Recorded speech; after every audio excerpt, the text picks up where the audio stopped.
Ladies and gentlemen, welcome to Spawncast episode 329. I think Sean is like running late or something, but he said he'd be here. Click just came in at the last minute. I don't know if she's setting up. Click, how you doing tonight? Hi, yeah, I'm good. I'm dealing with baby right now, so I'll be in and out for a little bit. But hi, guys. That's fine. Good to see Click here. Deal with the baby. Yeah. Baby's a bit more important. Good to see Click here. We got Max, Dreamcast guy, coming remote. Hello. Yeah, hanging out, about to go swim, but I wanted to sit here for this Final Fantasy Xbox talk. I'm very excited to dig into that. Okay, good stuff. We got Josie. Josie's here with us tonight. Hello, excited to be here. I beat Pikmin 4, so that was fun. That's pretty much it. Okay. Wow, powered through Pikmin 4. Very nice. Very nice. That was actually feels like that was pretty quick. It just came out. You must have marathon on that thing. Yeah, I kind of zoomed. It was that good. It was really, I loved it. Okay, very good. Did you play the other Pikmin games?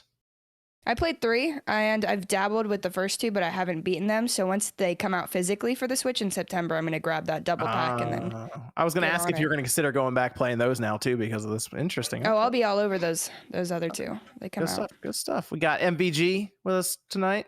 Hello. It's great to be here. Good to have MVG here. He's doing illegal stuff with Mario on the PSP. That's got limitations. I'm looking forward to that video. Actually, I had that part come in as well, so I want to see what your results are to see how it looks, on the video. So that's exciting stuff. We got OJ players holding up the pre-show. Yeah, it's fun. What's up, guys? Happy to be here. And then we I have have not powered through Pikmin 4. I'm still playing and it's fun. I'm playing it off and on, still next to Final Fantasy 16 because I'm doing like the 100% run for Final Fantasy 16. So I'm sorry. It's not bad. I think I'm at the end of the game, and I think the first run through was like 53 hours. Side quests are ass, bro. I'm sorry. I did all the side quests. Those are the worst side quests I've ever played in my life. The hunt board is done. All that's done. So I'm like right at the end, and then they got to go through it. Game's really good, but those side quests, man. But I can skip the cutscenes the second time through, so I'm sure it'll be a lot shorter. But looking forward to it. And then Evan's here. Yep. Yeah, good to have Evan. All right, cool. So we do have actually some pretty good stuff to go over tonight with Xbox and Final Fantasy. Big announcement there, surprising announcement actually for a lot of people. Ratchet and Clank. Well, I wanted to revisit this because it did come out on PC, and I wanted to talk a bit about the hard drive stuff, but also something. I don't know if it's a concerning trend for PlayStation, but it's the amount of people who are actually buying into these games. We'll say is something I wanted to bring up. And we do have Nintendo and their next Smash Brothers because that became conversation with Sakurai actually discussing it on his channel. And I figure OJ maybe can give us some ideas as kind of the plugged in Smash expert here. So, Evan, do you want to start us with a Discord question tonight? We asked this a couple weeks ago, but it was with our version of MVG at home, so we'll try this with actual MVG. Thank you for working on the Jurassic Park games for limited run games. The music from JP2, The Chaos Continues, is criminally underrated, but I have a question about it. Is the co-op 2-player available via online play? Would love to play JP2 online with other people. I can't really talk about that right now, unfortunately. So stay tuned. Okay. So technically we got a longer answer from Sean then. Damn, that's weird. I also want to give a shout out tonight to John O, who became an executive producer over on the Spawncast network. Shout out to John O. I met him at Too Many Games. He's a cool dude. So cool to see him there at the network and supporting like he is. And we had some pretty cool stuff coming up this week as well. MVG did another Ask a Developer. I got to check it out because he said he fancied it up a bit with some other stuff. So be curious on that one. We did some gameplay for Mario Party, and then we have a new Xbox show coming. So a lot of stuff happening over there. Make sure you check that out. We got that link in the description below for the Spawncast network. Let's hit one more Discord question, Evan, before we go into the Final Fantasy talk. Would you rather only play indie games for the rest of your life or only AAA games? Oh, that's tough. Like, you know what? I'd have to wonder if they come out at the same frequency. So for every indie game, will we also get a AAA game, or do we have to wait for the next AAA game? Because indie games come out all the time. Yeah. It's like, I was talking to a friend of mine today about how it's weird that we used to get a Final Fantasy every year and a half, and now we get one Final Fantasy every 5 years. It's like, yeah, I guess if it comes to indie scene, as much as I love AAA, I'd probably say indie just because you get more options and more frequency. If a good game comes out, you might get a sequel like, oh, Tunic 2, Cat Quest 2. That's tough. That's really tough. AAA. No. I'd go AAA. Come on. But AAA, we can't play Smash AAA. Brothers, can't play Zelda, I can't play Final Fantasy. Yeah. no Final Okay. Fantasy, no I Spyro, will die. No Bloodborne 2. Come on. No Bloodborne 2. What you do is you go from a single player AAA, and then you go to like a more repetitive AAA game that you continuously play over and over and over again. And then the next one comes out and you're like, oh, okay. But I mean, I feel like there are enough AAAs out there that, you know, are viable. I feel like this is a really unfair question, though, because obviously we all love and respect indie developers here. So, you know, but it is just one of those things. It's like you're asking us Tom to. doesn't. What? You hate indie. Shut it here. Let's Tom chat hates talking. indie developers. Oh, because the indie world. Yeah, he hates He them, just bro. doesn't like the farming He sense. doesn't like cozy cat games. He does not like Yeah. cozy. He doesn't like cat. He's like, Those where's kinda games Ninja are- Turtles? That's a problem I think for his him. definition of a cozy game would be like you have to like pee off of a patio and talk to your raccoons. True. Yeah. I'm pretending I thought you were going to say Doom. Like a I thought house you said party that game. Gory is That's cozy. actually a good idea. There's games like where you're just a dumbass duck or goose or whatever, right? And just walk around. So I mean, why not? pee Untitled off- Goose Game. Yeah, why not pee Yeah. off of stuff and talk to raccoons too while you're Yeah. at it? Awesome, by the way. Someone needs to make the Sean simulator. I'd play that. That would be like Just rated live X, out his let's be high real. school years. It's like, isn't that like GTA or something like that? Yeah, Don't we- just do a little bit of meth and then pee on a raccoon. Let's start things off tonight with the Xbox Final Fantasy, even Square Enix talk, actually, because I feel like this is a very surprising announcement because it's been half a decade of Microsoft and Phil Spencer openly talking about getting Final Fantasy 14 on the Xbox. And they had, what was it, Max? What's going on there in Las Vegas? Final Fantasy Fan Fest. Every couple of years, they get everybody in Las Vegas for a Final Fantasy 14 announcement, where typically they reveal the next expansion, and they did that. And during the announcement of the next content patch in 2024, Phil Spencer just walked out along with the new CEO of Square Enix and announced that FF14 is coming to Xbox, which is crazy. And then they alluded to more Final Fantasy in the future coming to Xbox, which, I mean, I made a video talking about it, but honestly, in my video, I'm like pretty much just jaw on the floor. I never thought this would actually happen. It's kind of crazy. Yeah, apparently there were some issues getting it on Xbox over the last several years. Some were mentioning maybe it had to do with the Xbox Live, some of the Xbox Live restrictions that were in place, and they've been reworking that in the background for a bit now. I mean, Xbox Live is going away at this point. Jim Ryan maybe just been around the corner. Been around the corner. One of the main talks I'd heard is that Xbox wasn't sure about connecting to PlayStation and PC servers, and so Xbox was trying to finagle if they could make servers for themselves, and apparently they would not budge of like, no, this is an MMO, everybody needs to be in one big pool. And so now that they've come to terms with like, all right, it's just an MMO, everybody plays it. So now that's when they were finally able to get the ball rolling. You're right about that. That was a situation that I remember happening from like a hardcore. Yoshida mentioned it back in 2019. Actually, he even pointed out line by line some of the issues they were running into, which even included chatting between characters crossplay and all of this. But it will have full crossplay. They're going to have a beta, and apparently the way this works is if you're on Xbox, you can download Final Fantasy 14, play through the entirety of that, play through 2 expansions, and you don't have to pay anything. Mm-hmm. It's hundreds and hundreds of hours. Like I a couple of years ago, I replayed a bunch of those early expansions. This is about 250 hours of story. They're just going to release for free as the free demo, and then later, if you get addicted, which of course you will, then you start to pay the subscription fee. I might actually play it if you can play all that for what's really interesting, OJ, is you don't need PlayStation Plus to play Final Fantasy 14 on the PlayStation. So I assume it's going to be the same way on the Xbox because they've opened up their free-to-play side, and maybe they're doing an exception as well for Final Fantasy 14. So yeah, really the idea is you should be able to, if you just have an Xbox, download Final Fantasy 14 and spend, as Max is saying, hundreds of hours doing all of that and just trying the game and see what you think. Cool. I think I'm going to flop over to it. I have like almost 1,000 hours on PS4/PS5. I kind of want to see it on Xbox because they were talking in their dev talk about how good it's going to look. I'm kind of curious to screw it. I've already got the account. I've paid for it. I think they do a thing where you have to re-buy the newest expansion, but I'll just buy the new expansion's called Dawn Trail. I'll probably just buy Dawn Trail on Xbox and convert my account to an Xbox account. Real quick question: how do you flop over to another game? I just want to see physically. That's a great verb to use, right? It's the old flip flop. Flop over. Yeah, just here's me on PlayStation, and then here's me on Xbox. They did discuss enhancements like 4K. They mentioned faster load times, all of that. So it appears this patch is going to come around with that, I guess, just for the game in general. So they even released new system requirements for PC. Yeah, they're doing a huge. They've been talking about a graphics update because the game originally came out 10 years ago. It's really interesting. This game came out 2012, and they did a 10-year storyline that ended in 2022. And now they're starting the beginning of this next storyline with Dawn Trail. And it's interesting that now they're bringing it to Xbox. It's really weird that they're kind of almost relaunching the game after it's out a decade, including a complete graphics update. I don't know. I'm super curious to see what it looks like.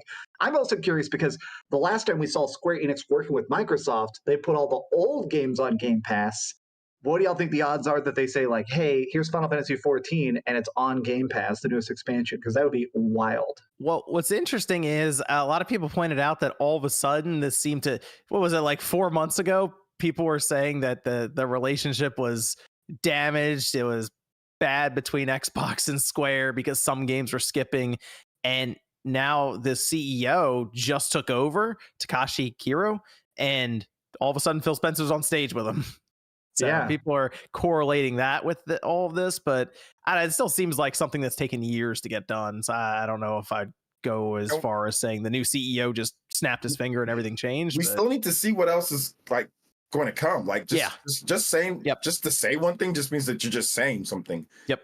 Square Enix says a lot of things. Not saying that they're liars, but Square Enix says a lot of things at all times. And yeah, I know they got a new CEO and everything, but let's see what else, because people get salty when whatever this isn't coming over, whatever that's coming over, not coming over, but they're not going to jeopardize like a lot of business stuff that they have with Sony because of that, right? Mm-hmm. Like they still have a lot of business with Sony, like a lot of big business with Sony. So I mean, it seemed to be the Pixel remaster that really got people with the whole Xbox Square thing, because a lot of their other stuff did go to Xbox. Like Star Ocean went to Xbox, and that was weird. And 14 people bought it. Dio Field Chronicle. Dio Field, yeah. That's a weird one too. 17 people bought that one. So it's interesting to see those titles go, but like Final Fantasy Pixel.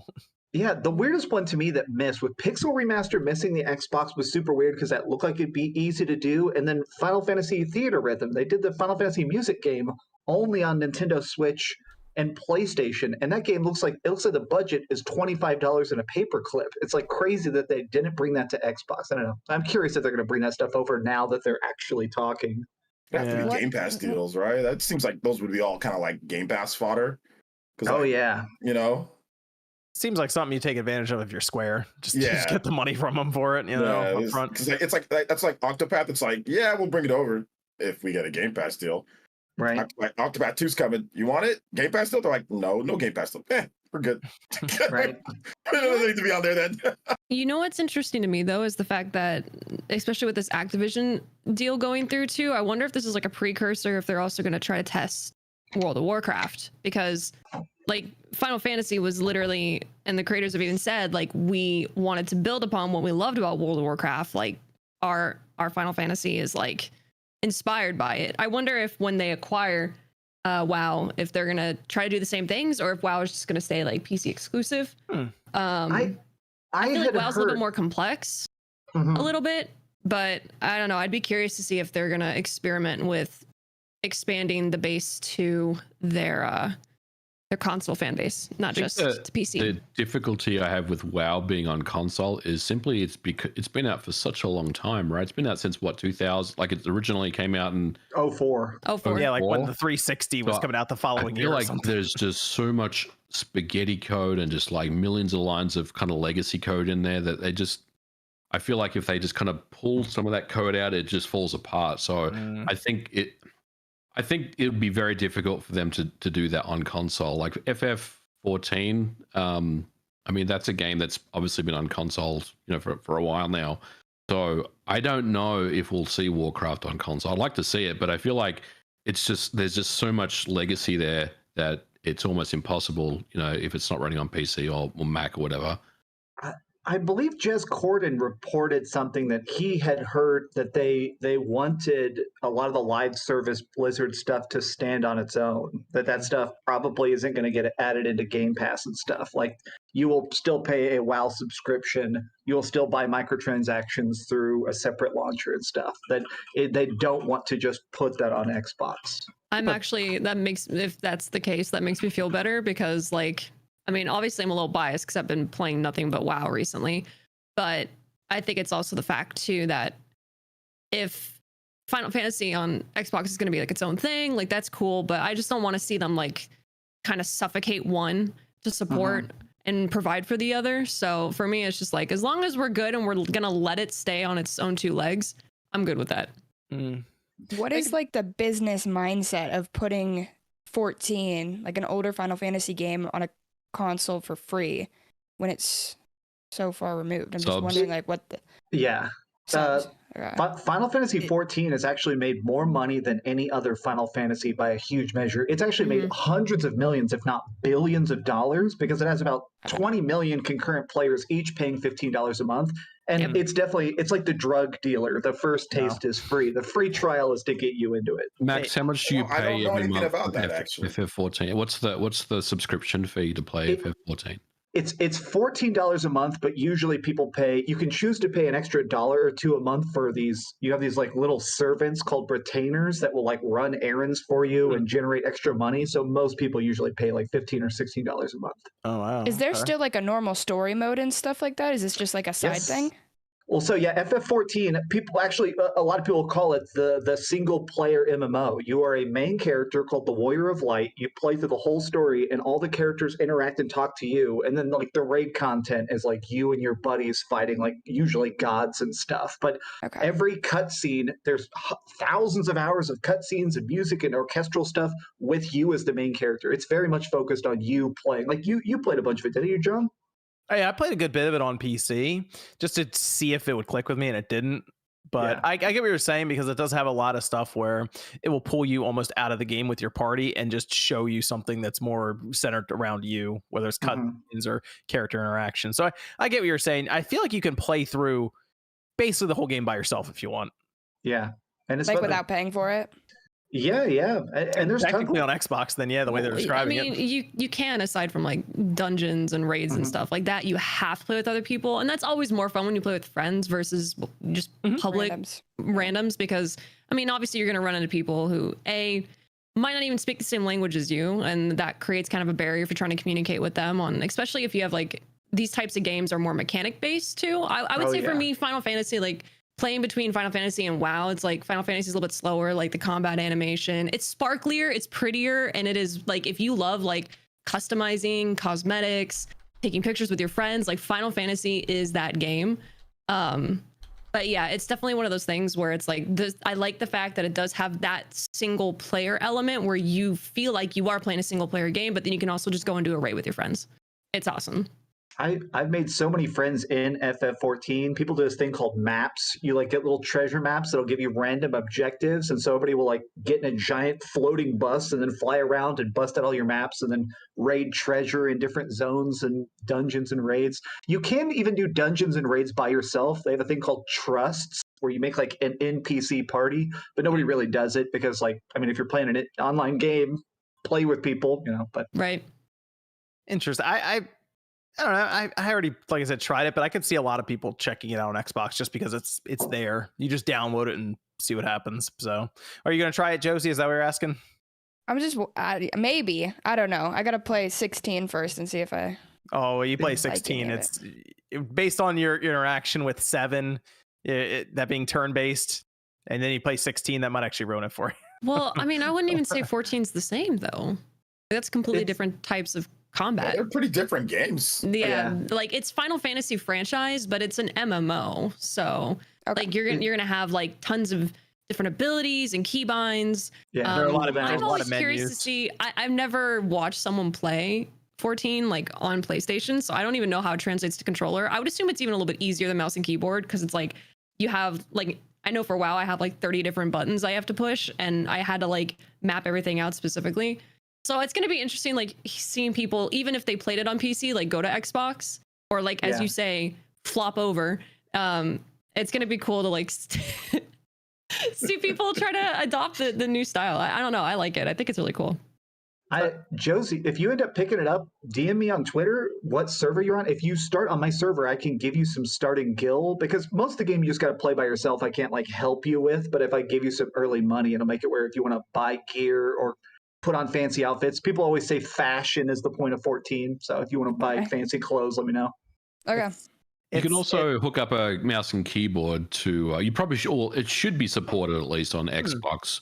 Okay. A lot of games actually do support mouse and keyboard. You just don't really hear about it as much. It's not really advertised, but you should be able to plug in a mouse and keyboard and play on Xbox.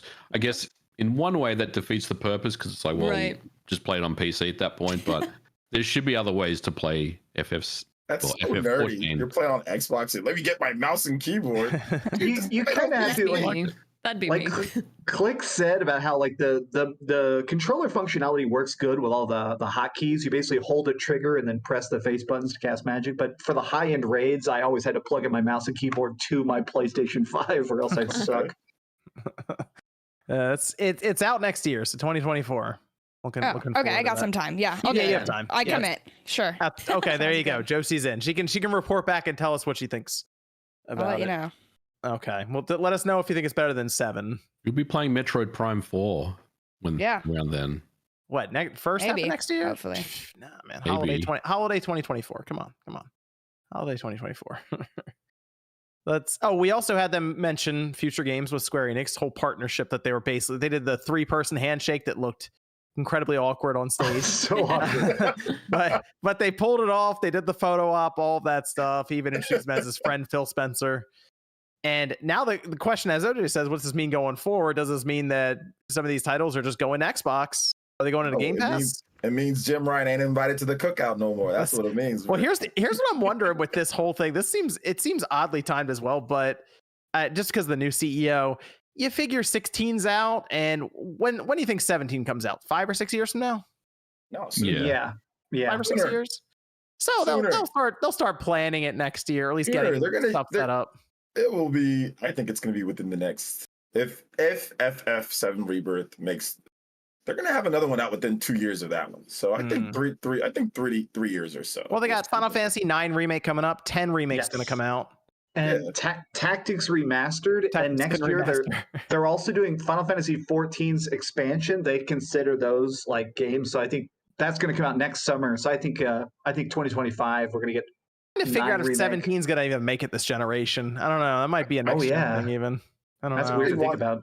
They'd absolutely want so. to have it on this generation. Yeah. Like, because then you have to Square Enix even talk about install base now, right? So it's like, so if you wait till the next generation, what install base are you gonna have? You know.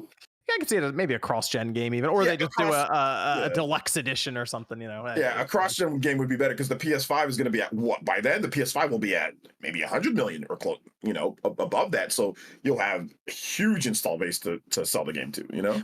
Well, it's pretty clear they relied heavily on Sony for Final Fantasy 16, but there's always the possibility that same deal doesn't present itself for 17. That's so true. In that case, and Square is becoming more and more westernized overall in terms of their gameplay and the style of their games. We see 16, that is the most Western facing Final Fantasy I think I've ever seen.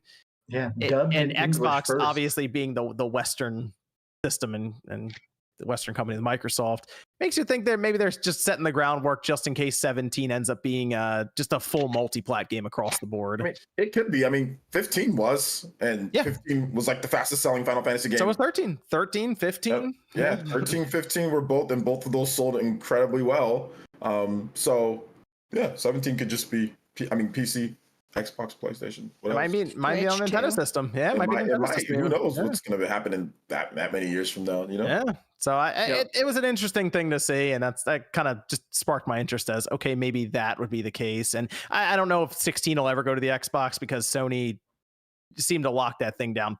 I mean, they had Sony engineers working on that game, so who knows? Y'all think 7 remake? I'm starting to think 7 remake part 1 is going to get released on Xbox around the time 7 remake part 2 when Rebirth comes out on PlayStation 5, and maybe they're going to say like, a year delay or something. I must wonder if that would go to the Xbox when everything's out and everyone's moved on almost, and they just have all three of them. Yeah. I mean, it'd be so late at that point. I mean, it'd still be great to have it, right? Like to have it on Xbox Series X. I mean, the word is Sony is still paying to keep that where it is, so it's I don't know what happened because it looked like it was going to go to the Xbox, and they pulled the verbiage around that. It's on PC, so at least there's that. Yeah, that's true. PC version, the PC version is really good too. I think it's from what I played, I thought it was pretty solid. So yeah, I don't know. Interesting thing to keep an eye on with Xbox and Square Enix. Evan, do we have a Discord question? If Final Fantasy X does get a remake, what would you like to see changed? I mean, I just feel like graphics. I mean, I recently was showing my girlfriend Final Fantasy X because she hasn't really seen any of the Final Fantasies, and I feel like that one aged really well. And I feel like the animations are clunky as hell, but the voice acting is still good. I think the combat is still good. The magic still looks good. I kind of just feel like these graphics and maybe don't make people look like puppets. That's dope that you had a girlfriend that would actually listen to you, because my wife would just like walk out of the room like within like a 3 or 4 seconds. I'm like, hey, come look at old Final Fantasy. She'd be like, what? And just like walk right out. For 10 though, I think they've been asked if Shatita's laughing scene be kept or removed. You got to keep that. You got to keep that, right? You got to keep that. It's important to the plot. Yeah, you got to keep that. I mean, I know it's like a meme online, but you're right. It is an important thing in the plot. Yeah, you got to keep that. I mean, I feel like you just leave the gameplay and stuff mostly untouched and just work on the visuals. You make the laugh more funny, or like like the what's that stupid house that you fight in Final Fantasy 17? Hell House. The Hell House. Remember how like the original Hell House was like nothing? It was just like some random enemy that you just fight, and they turn into like a big joke. Like maybe you make that laugh into something even funnier, you know? But imagine like you just change things because they became a meme. That means we would no longer have me Gongaga. Me Gongaga, yeah. I mean, also I think people forget the fact that the laugh is supposed to be cringe. It's when they realize that they're on a suicide mission and they're trying to force themselves to laugh. It's not going to be ha ha ha ha. It's going to be like very forced.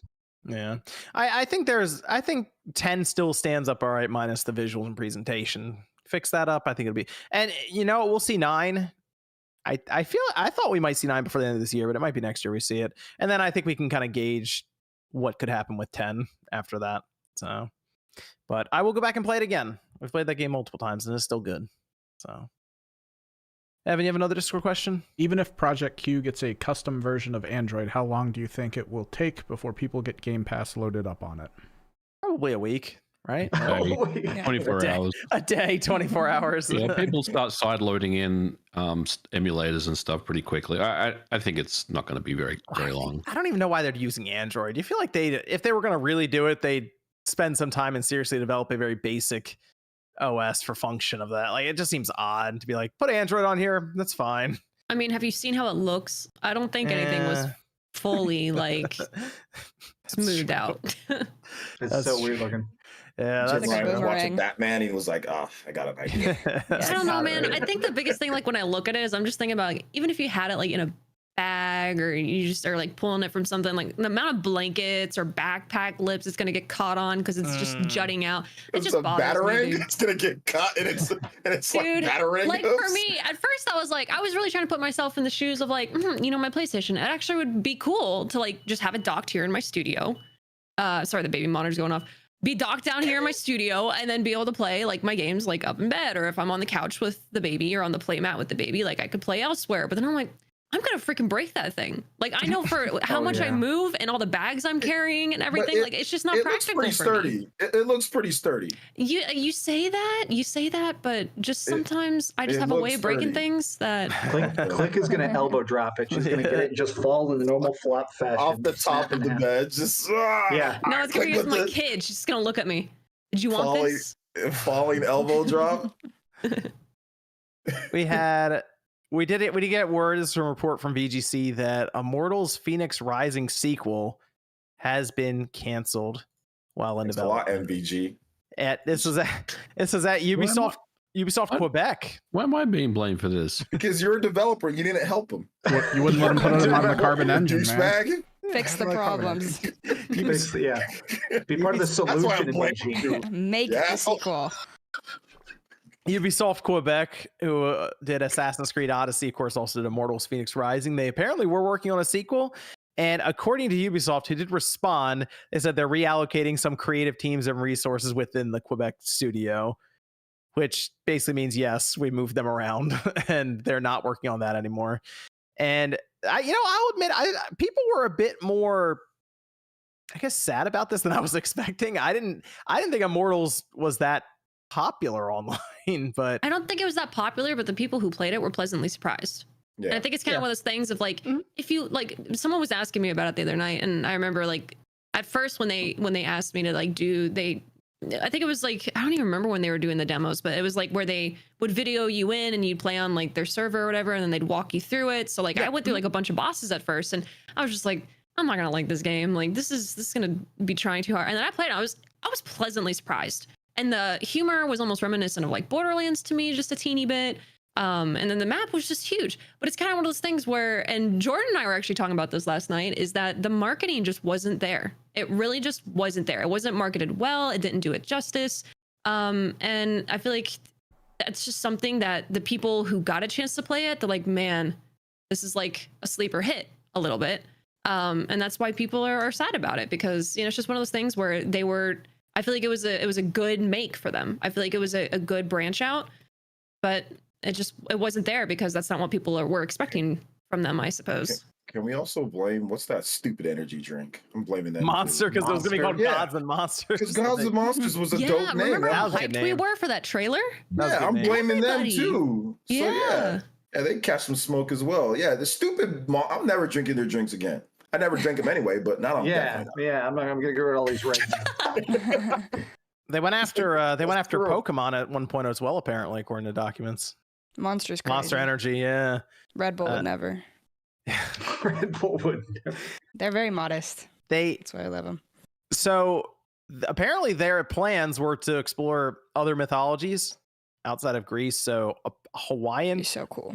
Polynesian was brought up.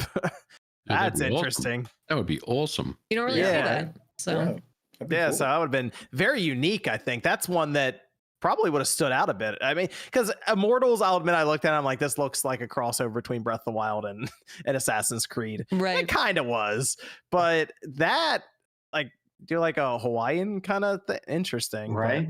They are not. The mythology in the first one was actually really cool too. So like if they would just build on that with the second one, it'd be super cool. But yep. So that apparently they've at least shelved it. It does make me wonder if they'll go back to it, because I'd have to imagine that Ubisoft Quebec is probably working on Assassin's Creed, because they have, I think, 11 or 12 Assassin's Creed projects in the works right now. Jesus, they should make more. Oh, yep. Some of those are like, I think they're doing a TV series probably, or a series right now. Okay. There's other things outside of just games. I think game wise they have 8 titles in development right now. So a lot of Assassin's Creed. MVG's pretty happy, I'm sure. I am. I love Assassin's Creed. I'll be playing all of them. But I'm sad about Immortals as well. I think for me, the thing that gets me is they tried something different with this, even though it's kind of a cross between Assassin's Creed and Breath of the Wild. But they tried something new. Like it's a new IP and everything, and it didn't work out, which is really unfortunate. You never really want to see that happen. And the game is good. It's a good game. So it's just sad to see that at least it's been, shelved, cancelled, at least for now. But I'd be surprised if we saw it again, especially you're just saying that they're just betting the house on Assassin's Creed right now. It sounds like Ubisoft is very much they're just betting on surefire things that they know, at least on paper, will make money for them. So they're not being as risk averse as they once were, and that is a shame to see, because I think the worst era of Assassin's Creed was when they were just shitting out games every single year, and they were just getting worse and worse, like Crusader and all that sort of stuff. So it sounds like they're slowly starting to get back into that, which is concerning to hear. But we'll see. Hopefully, they've learned from the past. They got to balance out like Skull and Bones and Beyond Good and Evil too. So Oh my just God, more you did- Assassin's Creed. I keep forgetting Skull and Bones exists. Didn't Yeah, they do like a beta or yeah, something? Like, and nobody played it? and then they put it back in the oven. So it'll come out event. It has to come out. They're like Whoa. contractually obligated by, I believe, Singapore for it to come out. Oh, I yeah. think that's what it is. So, and Beyond Good and Evil 2, I don't know who has what on who, but that game is still somehow in development. So we'll see when that one comes out. But hey, Assassin's Creed, hey, Mirage at least looks good. MVG, that's coming up. The I'm all over that. word is that it's 20 hours to beat the game. That's pretty good for an Assassin's Creed, right? They need to beef it up a bit. They need to beef it. Get it back tenth to of Valhalla. Whoa, hold on. I was Valhalla's I was like, that's 100 hours. basically. I was gonna say that's basically half the tutorial in Valhalla. I know, right? Hold on. No, I'm actually 20 hours, and I heard 30 for the completionist. That's actually very, very good. That's good. That's where you want to go. That's what Immortals felt like. Immortals felt like an Assassin's Creed that's beatable. Well, the combat was so fun in Immortals too. Like the combat was really smooth and fluid, and I liked it was kind of more combo based. I liked that. I would just been curious to see something like that creative take on different mythologies. That could have been kind of cool. Take some chances. Well, we'll see if they ever take it back off the shelf when Quebec's done. I feel like they probably got moved to Assassin's Creed Red because that seems like a big Assassin's Creed from. That's where they're taking it to Japan, and makes you wonder about Sucker Punch maybe showing up with their next Ghost of Tsushima as well at the same time. So interesting. Evan, you have a Discord question over there? For OJ or anyone into Smash Bros, Sakurai said he wants to help in any way he can with a new Smash Brothers. Hopefully development for a new one begins soon. My question is, who would you like to see in the next installment of Smash? So this is one of our topics actually we can go into. And that has to do with Smash Brothers, as Sakurai talked about it in his latest video, and it kind of sounded like he was quietly saying, "Oh, I can't be done with that. I can't see one without me. Maybe I got another one in me." That's almost what it was sounding like there. I don't know. So it brought up the conversation, and I'm curious, what do you do after Smash Brothers Ultimate? What do you think, OJ? How do we do this, OJ? How do we go from Smash Ultimate to the next Smash? There's two ways. You can do it. Only 5 people on the initial roster. You can do it. You can do a port, like an enhanced port of the game, like where they just enhance it. You make it better and just release it like Mario Kart 8 Deluxe. You can do that. The freaking contracts for that have to be ridiculous, though. Yeah. You'd have to renew all the contracts for it, but the money would be made back from it. It'd be worth it. Yeah. It'd be worth it. Maybe for the most part. I mean, like people might just play backwards compatible if it is. You bring Hell of Halo back. Disney and Square showing up for the big check for Sora this time. Yeah, so there's that. But I think that maybe the more popular, or not popular, but maybe it would be a better option would be to reboot the series. And for those who play Smash Brothers, the movesets have been there for a long time. Mario has had the same moveset. Samus is not. Her moveset's not been updated. Her toolkit's not been updated for a long time. Like they need to add Dread stuff. They need to add Cappy for Mario. Obviously, I mean, they have Pyra and Mithra, but there's Xeno 3 out. There's nothing from Xeno X. So like obviously having Noah and Mia would be better. So if they rebooted it and they made, let's just say 30 to 40 characters with brand new tool sets, brand new movesets, and rollback netcode, I think that would be worth the hit in all the characters and all the stages. If they did that, they'd have to reboot it and they'd have to actually add different movesets, because some of these characters have just had the same, like Peach has been the same for forever. Now they add little things, they change the priorities of moves. So Peach sucks in Brawl, but she's incredibly good in Ultimate. She's okay in Smash 4. So yeah, the priority of the characters change, and like some of their movesets do change. Sheik's had different stuff added in. She's different from Ultimate to Melee, for example. Melee, I think she's better. She's better in Melee because she can kill. So she's literally part of Zelda. She's missing a whole move. Well, I mean, it's actually good that they removed that. Just because sometimes. Oh no, I agree. Yeah. So the fact that she's separated. So there's multiple things. So I think for me personally, I would like a reboot, roll back netcode, and change the movesets. Give me 30 to 40 characters, change the movesets, make it to where it's all updated. Give us Kira Twins. Give us Noah and Mio, give us updated from some of their other games that have came out after that. That's what I personally would want, but I know some people wouldn't want that. A reboot would be, I feel like almost controversial. That'd be interesting. That'd definitely caught us a lot of conversation online. Yeah.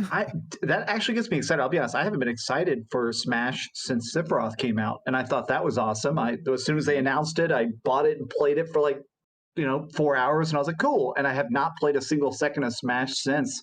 I was afraid they were going to do the Mario Kart 8 Deluxe thing. Just here's the game again, but better. Man, a reboot? I would love a reboot. That idea sounds great. Reboot sounds awesome, but it sounds impossible because you want rollback netcode. Yeah, so you'd have to build a whole new game. Like a port would be. I don't know if that would be harder to do that. The original source code, it's not rollback, right? So if they built a new game, they can use whatever modern tool set that if Bandai Namco is helping, right? They can use whatever internet or whatever they're using there, right? So I think that a reboot might be better for that. I mean, Nintendo does have rollback in some other games, like ARMS, for example, has complete rollback, but it plays great. So like I think that rebooting it, I understand why there'd be controversy for it, but I do think that ultimately people would be happy with it because if they were able to use that word on rollback. purpose. Oh my god. Here's the real question: if they reboot Smash, do they need Sakurai for it? Yes.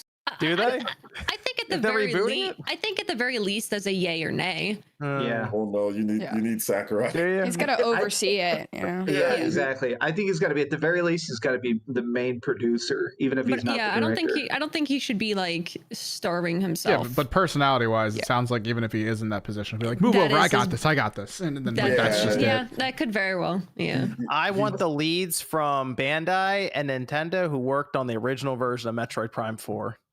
Let's give him a shot. Let's give him another shot here. No. I Reboot think for Smash me- Brothers. I think for me, as long as it still has like that special magic that I feel like the time, the effort go into the characters. They're not just skins. Like they're genuinely thought out. Mhm. And then on top of good internet support, because for me that's the biggest thing. Like I think if the internet was flawless, I would play it much more often, especially stream it, because there's nothing more frustrating, especially when you're a content creator and things are lagging and someone wins a match because they have McDonald's parking lot Wi-Fi. Bro, I'm like, it's so hard to just have fun But that's anymore. the NSO experience. But that's like the thing is like I what you love buy it. into. I hate the fact that I hyped up how well Splatoon 2 ran for me, and then 3 comes out and they're like, oh, and it's supposed to be improved, and it runs worse. So bro, yeah. it's like I haven't even touched Splatoon 3 anywhere near that I played Splatoon 2. So it makes me wary. It's like if you're gonna improve things, like it's gonna have to be a solid recreation. And reboots don't have to be bad. I mean, I feel like we've seen plenty of evidence of that. I mean, God of War is like the biggest one that comes to mind. People were really upset that we were rebooting this thing and there wasn't a jump button. But there are plenty of other people, including new fans, who just swear by this game now. So, I mean, at the end of the day, it's like, okay, I feel like Smash fans want to defend it and they want to hold on to nostalgia, but they barely play the game anymore. Or if they do play the game, that's cool, but some of them are just really miserable. So you got to learn to like embrace the series. And if this is something that the creators, the developers are passionate about and they're willing to bring to you and they're going to do a good effort, don't hold on to the past and like spoil the potentials of the future. So if it's a reboot, cool. If it's a port, cool. Knowing Nintendo, they'd probably port it more than anything because we still haven't got Mario Kart 9. And I'm ready for it. Well, Mario Kart 9's Mario Kart Tour. You're all right. Just get your phone. You got a phone, right? All right. Yeah. I'm sad now. Mario Kart 8 Deluxe, you can play tour levels. Okay. Mario Kart 10, Mario Kart X, bring it. Mario Kart 8 Deluxe Plus. They show you the X and it just twists into a plus on the end of Mario Kart 8 Deluxe. Where's my DK No. Mountain, man? Where's my DK Mountain? Yeah, it's going to be interesting to see what they do. I mean, I know some people were a little bit upset saying like, Sakurai, they should have like some type of protege or something. Sakurai is a freelance. He does not want to be there any longer than he has to be there.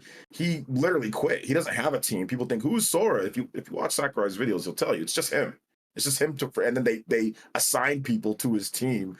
Pretty much the team that made Brawl, the team that made Melee is completely different than the teams that made Smash for Wii U, even Smash Ultimate. So he gets people assigned to him at the time. It's a very weird. There's no other game that Nintendo develops that's like this game. That's Like, why I don't do figured this for they just anything. need a director. Then if they were going to go without Sakurai, they need a director, and then they'd have the same Bandai Namco team, I assume. Yeah. But Right. it definitely would need to be someone who's like his protege, someone who has studied and doesn't- shadowed and like He doesn't have a like maybe that would be the thing that they do for this upcoming game is make someone a protege, like somebody to. But like I don't know, like the way that Smash is made, it's such a weird game. Like there's other games that have had developers that were high up in Smash's like, TMNT Smash Up. There's a lot of games, and those games all suck. A lot of these Smash clones that have had people that have worked on Smash Brothers that were high up working with Sakurai, they try to make their own game, and it's trash. I kind of relate it to like, I don't know, like an NFL coach like Bill Belichick or something. All of his like coaches that coach under him, they go to other teams, they freaking suck.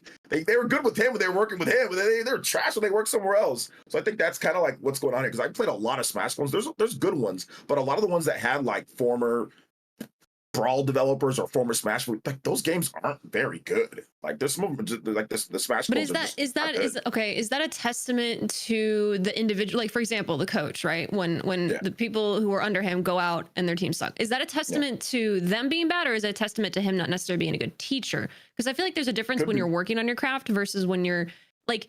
Do we make it sound like Sakurai wants it to only succeed when he is involved, or do you think he would like to see it continue to be successful even after him? I think he does. It's just a matter of how much work he has to do in such a short amount of time. I just don't think he has time to sit there and say, like he almost like he fainted at one point, right? Like he fainted at one point because he was working so hard. His hand almost fell off at one point, So I think that he just doesn't like a Lego person. He does not have the time to sit there and try to train somebody to do something or whatever. It's just they only give him a couple years to make the game. Like it's not like he gets 4 or 5 years to make the game. Like it's like, make this game in 2 years, But he would probably have to, because he's gonna have to actually retire at some point unless he's making games till he's 100 years old. And right. I'm sure with the right guidance, like somebody high up who developed on Brawl or something, they could take over, and then they could have the guidance of the rest of the team that also worked with Sakurai to not make crazy decisions and try to keep it. Like, I think the Smash clones, they don't have like the Nintendo guidance behind them and the Nintendo hand and the polish. And I think that it would be a little bit different if they did. Okay. Mm-hmm. Well, I guess we have, I don't even know when next Smash would even happen. 6-7 years after the last one released. How long is usually between? It depends. Usually, but it's usually a number of years between. I know Smash 64 to Melee was really short time period. That was close. But then Melee to Brawl was quite long. It was like 7 years, and then Brawl to Wii U, that was a pretty long time. That was about 7 years too. Because Brawl was 2000. 2008 to 2014. Okay.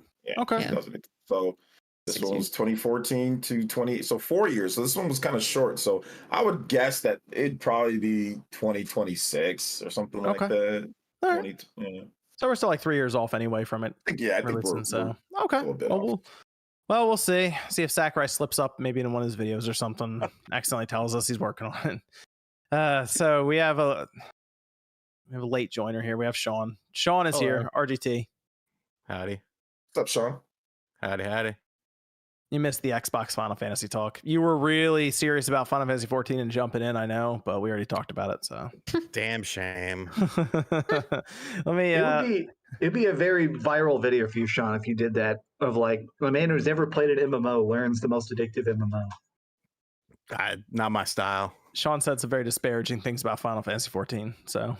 Whoa, my God. I didn't. I just said okay. You didn't say okay. Well, okay. Let's go to some of the super chats here. Liam says, "Does Smash ever get a Sony character? Xbox got 2."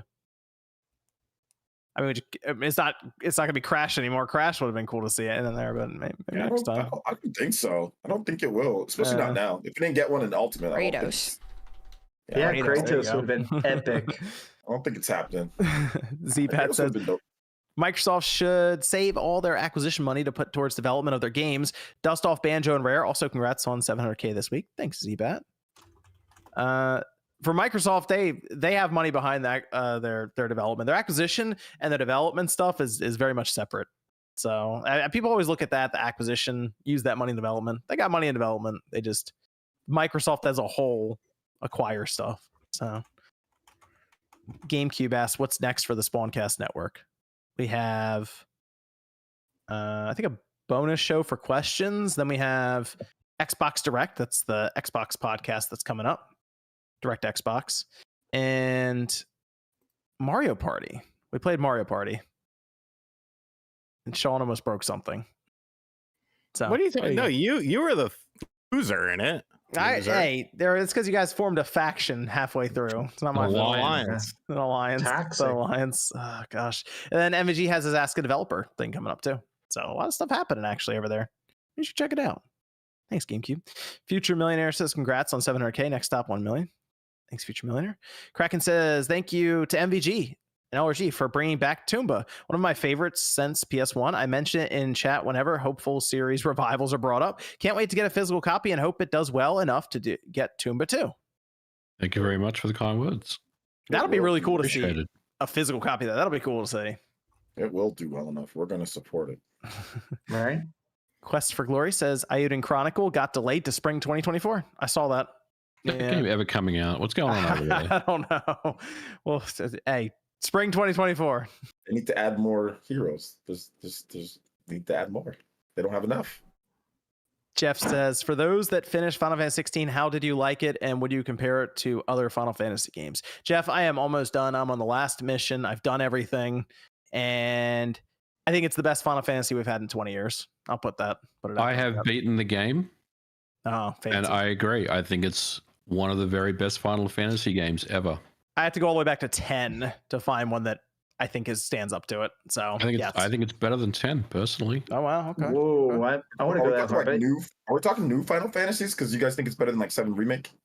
I hated 7 Remake. It wasn't that Oh good. my god, I like it in a lot of ways. I think it's one of those games I like a lot. Mainline, but yeah. For 16, I feel like it's really good, and then towards the end, it really spikes up in quality for me. I feel like where it kind of loses some people. I think it becomes very Final Fantasy-esque towards the end, and this is one of the most Final Fantasy games I think I've played since. My gosh, it might be 6. 6 might be the last one. I'm like, okay, this is very Final Fantasy. This is significantly more Final Fantasy than not 8, 9, 10. I didn't really play much 11, 12, 13. 50. Yeah, it is. Oh yeah. This is way more of a Final Fantasy game than any of those. So, like once you get into the game, the plot, all the elements to it, yeah, it is Final Fantasy to like the nth degree. Yeah. Oh yeah. Highly recommend it though. Like I said, first playthrough, doing everything is like 53 hours. Things what the PS5 says I'm at right now. So, Jennifer says. Xbot parasites aren't going to play 14 anyway. Once they see that it's sub-based and not on Game Pass, shout out to the 5 people that will subscribe on Xbox 2 clown emojis. Well, they get to play 70. Apparently, Max says 100 hours just for free. So that actually might. I think that's going to get a lot of new people in trying 14. To be honest.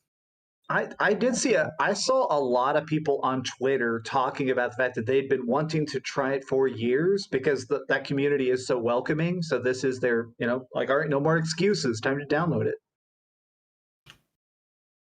Doctor says, did you guys see that Hasbro has been willing to return to Transformers games, but Activision lost the files and are hoping Xbox can find them? Yeah, I posted about that on Twitter because I was stunned by that statement. That's crazy. I've been talking about trying to get like War for Cybertron back as a re-release just to put it out there, have it online, all that stuff. And the whole time, apparently, Activision's just like, we don't really know where that is right now. According to Hasbro, that's what they said. That's crazy. That's wild. They lost the thumb drive.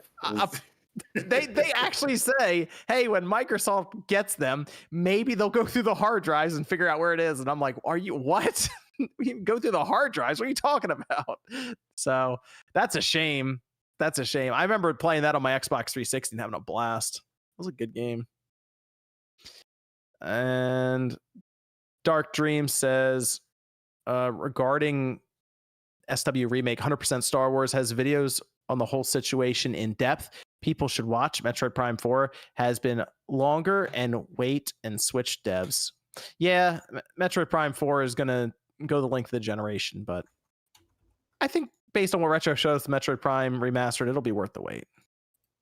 Yeah. And then Harry says, thoughts on Remnant 2. I have not started it.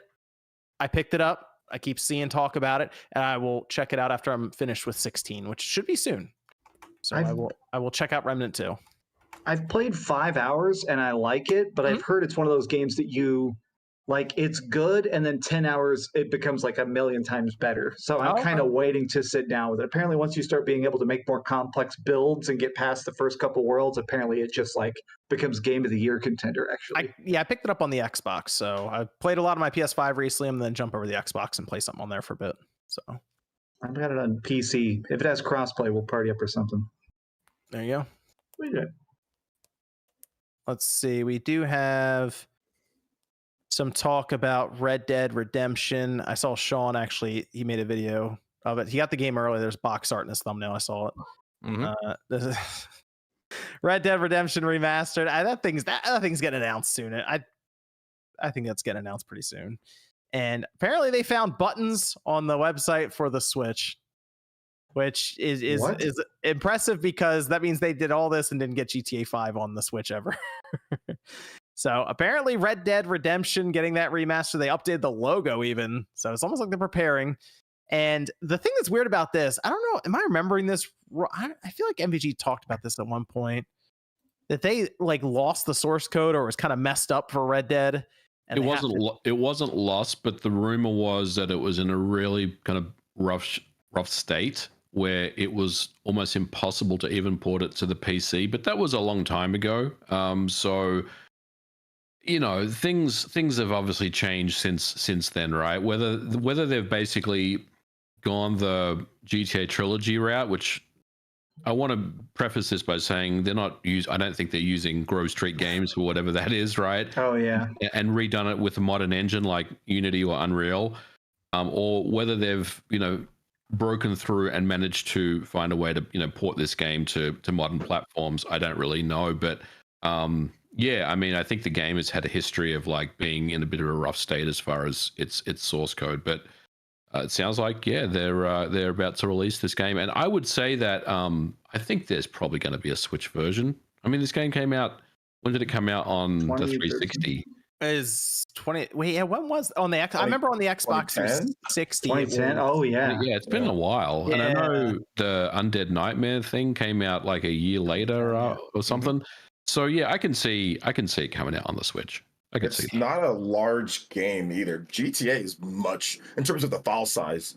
Like Red Dead Redemption on the 360 is not like a massive game. Okay, maybe they get this thing on a cartridge then. We got to deal with a download for it. That'd be nice. Okay. Well, I mean, I assume when they put it on like the PS5 and the Xbox Series, it's going to be some crazy 70 gigabyte thing. They'll just do uncompressed everything, 4K, the whole deal. They didn't really compress LA Noire, I don't think. Oh yeah, that was mostly download. That was a big game on the Switch. Yeah, that's right. I don't know. I'll be curious to see how that works out because I think Redemption was like 6-7 gigabytes or something on the Xbox 360. Yeah, something like that. So I mean, if they can even use a 16 gig cartridge at this point, I'd like to just see that on a cart and be done. But that will be a very interesting game to see on the Switch. I mean, it already looks good on the Xbox Series if you play through backwards compatibility, but they do some work to it, up-res it, do all kinds of little touch-ups here and there. That game I think will translate very, very well. And people like Red Dead Redemption 2 a lot, and I get it, but man, the controls in that game they're just rough. I like the original better than 2 personally. 2 is a great game, don't get me wrong. I like the story, but I felt like, and I'm going to upset people because people love Red Dead 2, but it almost like it played itself. You know what I mean? Like, it had this kind of happy path. Like, if you're like on the horse, it's kind of just moving in the direction that you're supposed to be going. And it really kind of just took me out of the game, like, early. And the other thing was like the traversal. Like, it took you forever to get to different places on the map. You know what I mean? Like it was a good game. I really liked it, but I thought Red Dead 1 was a much better story and just a much better game overall. Personally, it felt like they were trying to just do realism for realism's sake in that game in Red Dead 2, to where it almost got in the way at times, and it felt just like There's so many tedious things in the game for no reason at times. The problem is like you press the controller and like it takes him 3 seconds to respond to your input. I don't know if they fixed that or not, but that instantly made me say, no, what it's still like what that. the hell happened? 360, it's like instant. The game feels kind of arcadey a little bit. It doesn't really feel super like realistic. I mean, obviously the Undead Nightmare, that's definitely not, but like the game has like, I think I love the plot twist. I don't want to ruin it for anybody, but there's this really cool second half of the original game where it's like you just do this thing and you're like dope, like you get to go down there and everything. It was just such a cool moment at the time. And then, you know, the story's incredible, the ending's fantastic. I love the first game, and I'm not big on Rock. I don't really like Rockstar games and all that, so I liked Red Dead. You know, I'm so curious. And I like the one before it too. I don't know if you guys played Revolver. Red Dead Revolver. I like those as well, a lot. I'm super curious to see what this looks like. I don't know, like the original game, like John was saying, it looks good. Like I'm kind of curious how much you can really spruce it up. What's going to be new? I mean, obviously they're going to package in Undead Nightmare, but I don't know. I'm like, the original game just has one of the best endings of all time. I mean, I'm definitely going to buy it. I'm definitely going to play it. I wonder if it's going to be some like effort where they're going to put the Red Dead Redemption 2 online on this to try and inject more players back into that. I just wonder if they try to do like ray tracing on it and all these other things. I don't know. I'm wondering how far they'll try to push it. On the Switch? No, not on the Switch, on like the series and the PS5. On real consoles. Yeah. And then on the Switch too, right? The next system. Yeah. I think they'll try to at least make it look pretty good on the series and the PS5 and all this.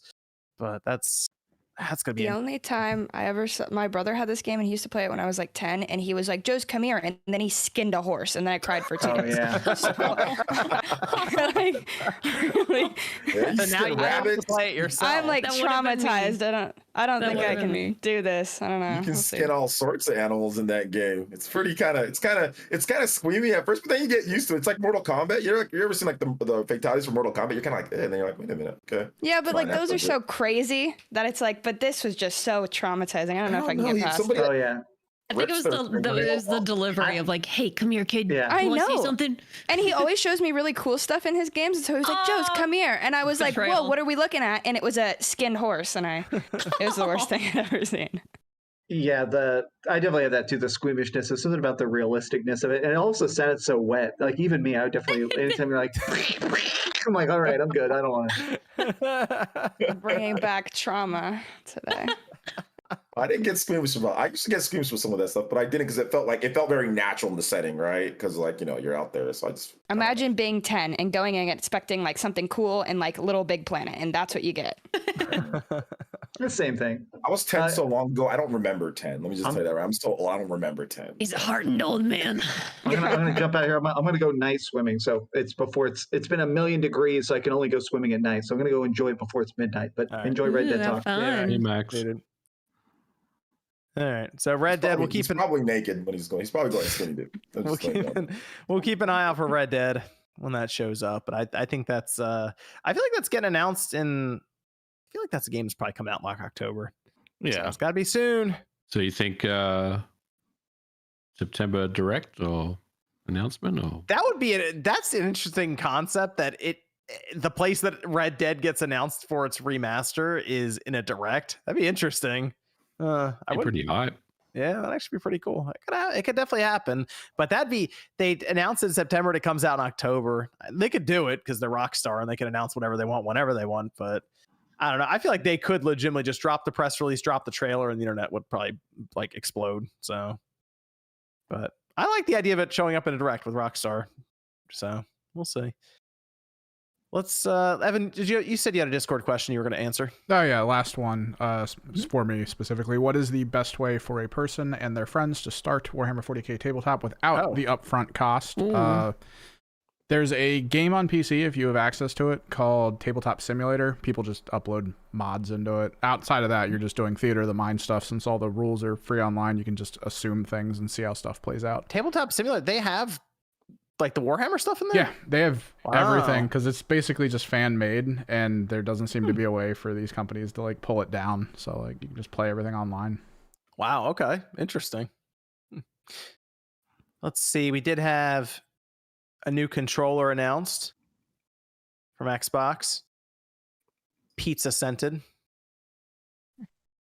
Okay. It's Don't it's get too the excited. it's a scent disperser, not the controller. Yeah. Okay. The controller itself doesn't smell like pizza. It has a pizza attachment, and then you press it, and it sprays pizza scent in your room. Why? It's gonna make it worse for gamer rooms than they already are. It's part of a contest, a promo they're running with Ninja Turtles. I believe there's a movie coming out soon. Are you on that, Sean? Do you watch the Ninja Turtles? See, that new movie looks fucking atrocious. Oh gosh. Apparently, it's pretty good. What do you mean? The animation is so good. Apparently, it's. I mean, I don't look at the movie ratings and all that, but apparently, it's pretty good. Based on like I said, I don't trust the. It's got a 74. So. Okay. Is that on Rotten Tomatoes? That's not bad. It's Meta. That's actually not bad either for a movie. Usually movies are like 60s is good. Yeah, like the Twisted Metal's a 53, right? And people that like said the Twisted Metal's pretty good. Like some people that watched, they said it's just kind of mindless fun, right? So it's a 53. So this got a 74. Ninja Turtles movie comes out August 2nd. August 2nd. I think that's what it says here. You're not liking what you're seeing here, Sean? No. He probably just wants the original, right? Like you just want to see more of the same. But not even that. Like I think. Are we talking about the movie or the controller? Because I think they're both stupid, but I need both. To know. Well, both is fine. Whatever. The controller. The controller is just weird, and I mean it's Xbox though. They always do their controllers, but I just don't like the style, and I don't like how the turtles themselves are kind of portrayed. They seem, because like they're always been kind of like cool, and they seem very dorky in this. Like I don't know. I'm sure it's a fine movie, and like if it's not good, whatever. But I'm not. I from what I've seen, it doesn't look super interesting to me. Okay. And the controller, you're entering to win that? No.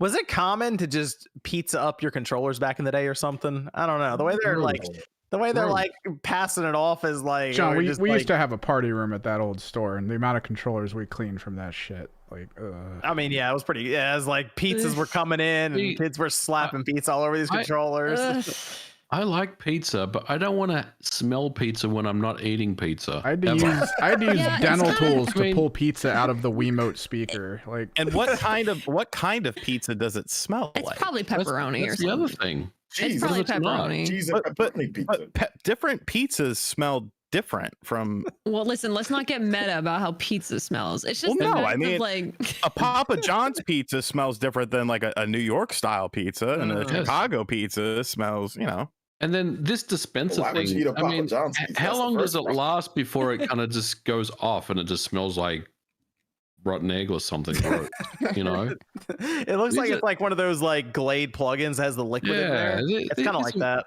It's a serious question, and I feel like they've really, they've thought this through very well. Yeah, do they have like refills or? The mom comes in. Why does this smell like ass in here? I cleaned the room. Everything's clean. Oh, it's my pizza controller. It's on empty. It's been playing it for a while. Do you get refills for it? Like, is it like a Glade plugin? It looked like that because when they were showing it on, I think it was on X, they were showing it and they popped it in. And they pressed refill the my pizza meter. These people it are had weird. batteries in it too. It had like 3 AA batteries in it, I think. Yeah. How do you recharge the pizza meter? What do you do?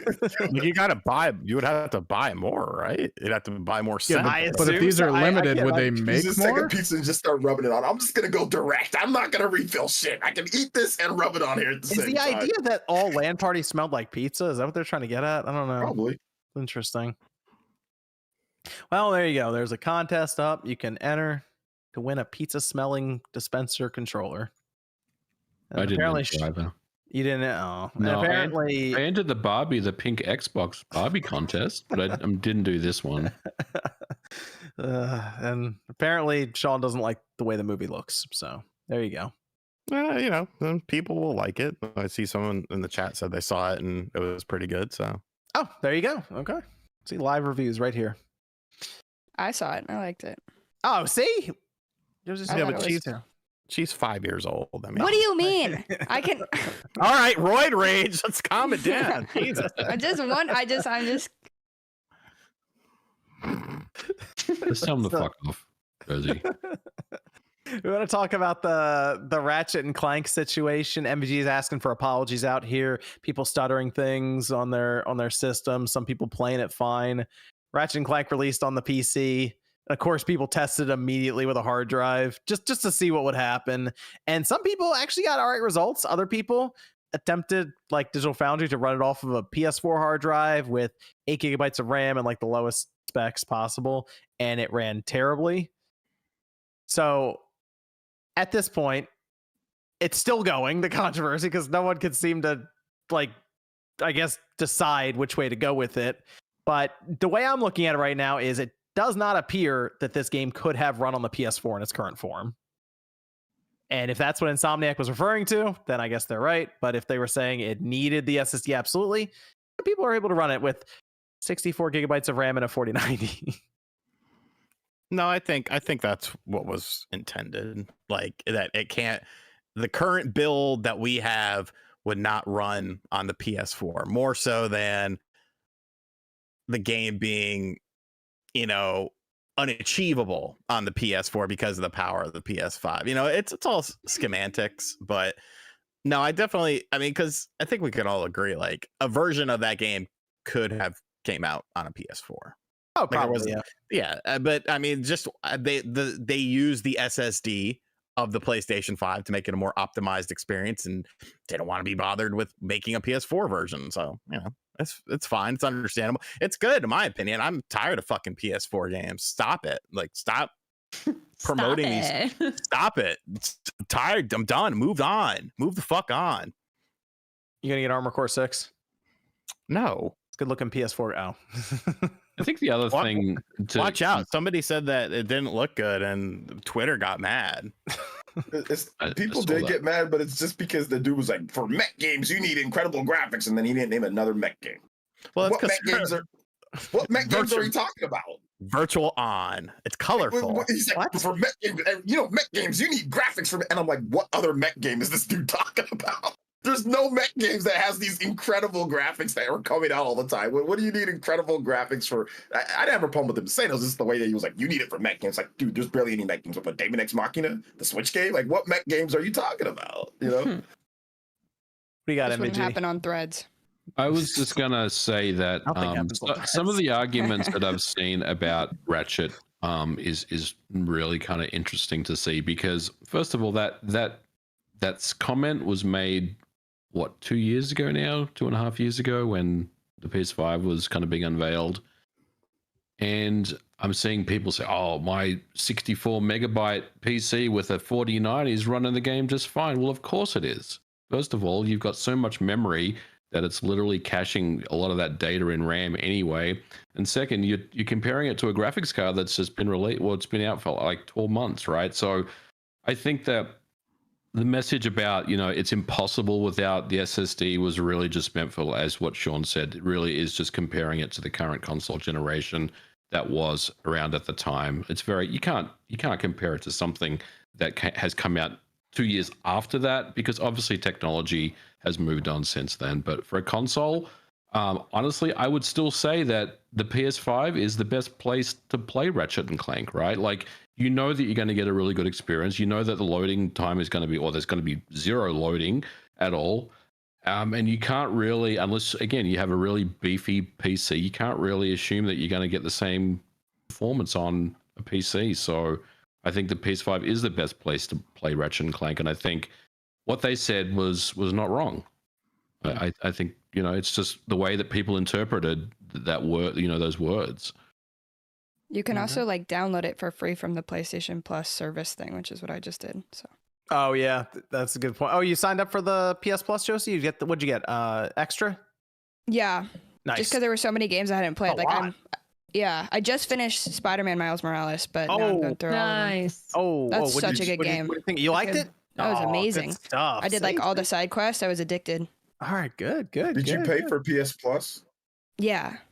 Okay, but you downloaded the game for free, Ratchet for free.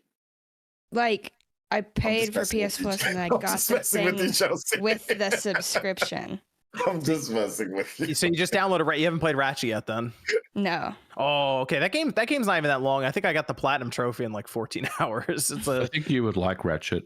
Cozy. No, I think so too. I watched the movie, so that's my experience with it. I'm excited to get this a is good your first one. Ratchet and Clank game. It is. Interesting. Okay, cool. It uses the triggers really well on the PS5.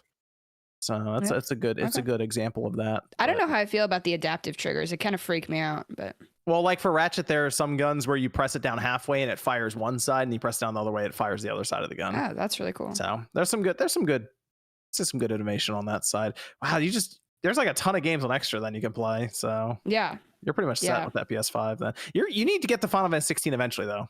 Yeah, it's downloaded. It finally just downloaded. It took it 7 days, which is amazing, but Oh my god. Oh, actually took it 7 days. Okay. yes, yeah, legitimately. Talking about Wi-Fi parking lot McDonald's, like McDonald's parking lot Wi-Fi. Jesus. I'm in the boonies out here. I don't know what to do. I was in Africa and it didn't even take me that long to download shit. Okay. Listen, the boonies of California get real rough. Bro, I had like a wire in like 10 cans for my internet and shit don't take it down 7 days. We're not the I same. definitely had that Lion King internet. How the hell does it take 7 days for you to do this? Like, what? I can't describe this super well without giving away everything. So I'm not saying tell us pretty rap, but damn. Well, you It's got a long Ratchet and time. Clank, you got Final Fantasy 16. You're good. You're good till next Yeah. podcast. You'll have to report back and tell us what you think of both games. we'll do. But the other thing with Ratchet and Clank that was interesting is so Sony, of course, been releasing a lot of their PlayStation games on PC. They've had varying results with this. I feel like the most successful one they've done is probably God of War at this point, alongside of probably Miles Morales. But Ratchet and Clank came out and it peaked at about 9,000 concurrent players on PC for Steam, which people looking at that feeling a little low. And then technically Sackboy had 700 ish players Improvement. concurrent. Returnal had 7,000. Uncharted about 11,000. Miles Morales at 13,000. So the thing that I'm noticing, I think other people are noticing too, they're putting games on PC, but they're not necessarily getting bought up at like a crazy amount or anything.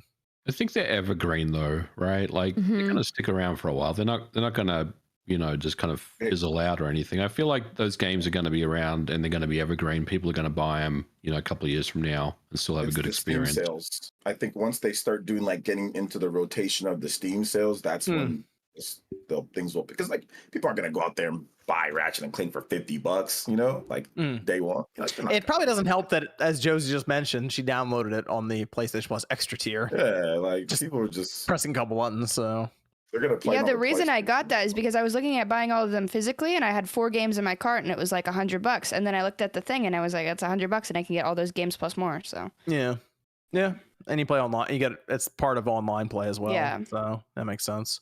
But that's the only thing I was looking at. I said, yeah, it doesn't look like it's selling as well. I feel like as Sony was either hoping or maybe projecting. Didn't Horizon sell really good? Even at Horizon that did well. Yeah, Horizon did really well at launch. So I think, maybe they're probably thinking, man, they thought maybe it'd do a little bit better because Horizon did do. I feel like better. Horizon was that game that came out and it's like, whoa, okay, PlayStation's actually putting their stuff on PC. There's a lot of press around it, What about publicity. Death Stranding? How did that do? I thought that did pretty well, right? On PC? I think Death Stranding did pretty well too. I didn't have the numbers for that one, but I feel like well, Death Stranding did good because that was like that went to Epic Game Store. That was the only problem, so it's hard to track that one. That was it the didn't go to issue. it didn't go to Steam. I'm pretty It sure went- it went to it's on Steam. I Steam. have it on Steam. No, I it had went on to Steam, I believe, eventually, but Yeah, it was on later. Epic Game Store. I believe 505 put it there first for a year, okay, and then it went to Steam later, and yeah, it went I got it to on Steam. and then it went to Game Pass after that, to the PC Game Pass. So that was a whole thing there for tracking or trying to figure out what the numbers were on that one. But it's I almost wonder if it's that or if it's just because Sony is waiting so long to then release them on PC to where it's in a subscription service or people have already bought it on the PS5. So I'm waiting to see a game that they release on both platforms, which would be their live service game. Kind of compare it that way to see. Let's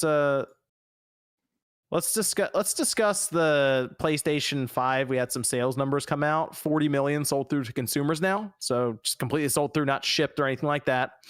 And on the flip side, Xbox had their earnings come out and their hardware is actually down 13%.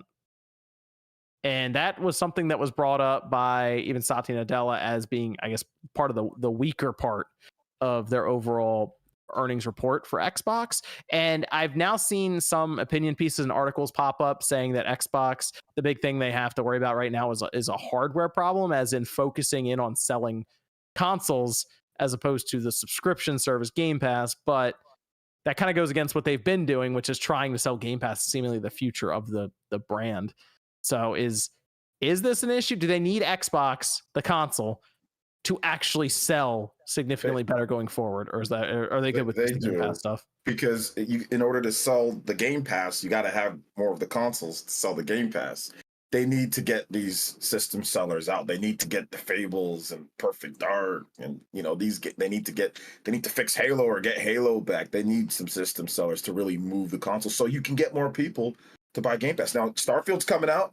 That could be a system mover, and Game Pass mover. But, Phil Spencer, he's like, hey, if you just build great games, people just won't buy the system. It's like, people actually will buy the system with great games.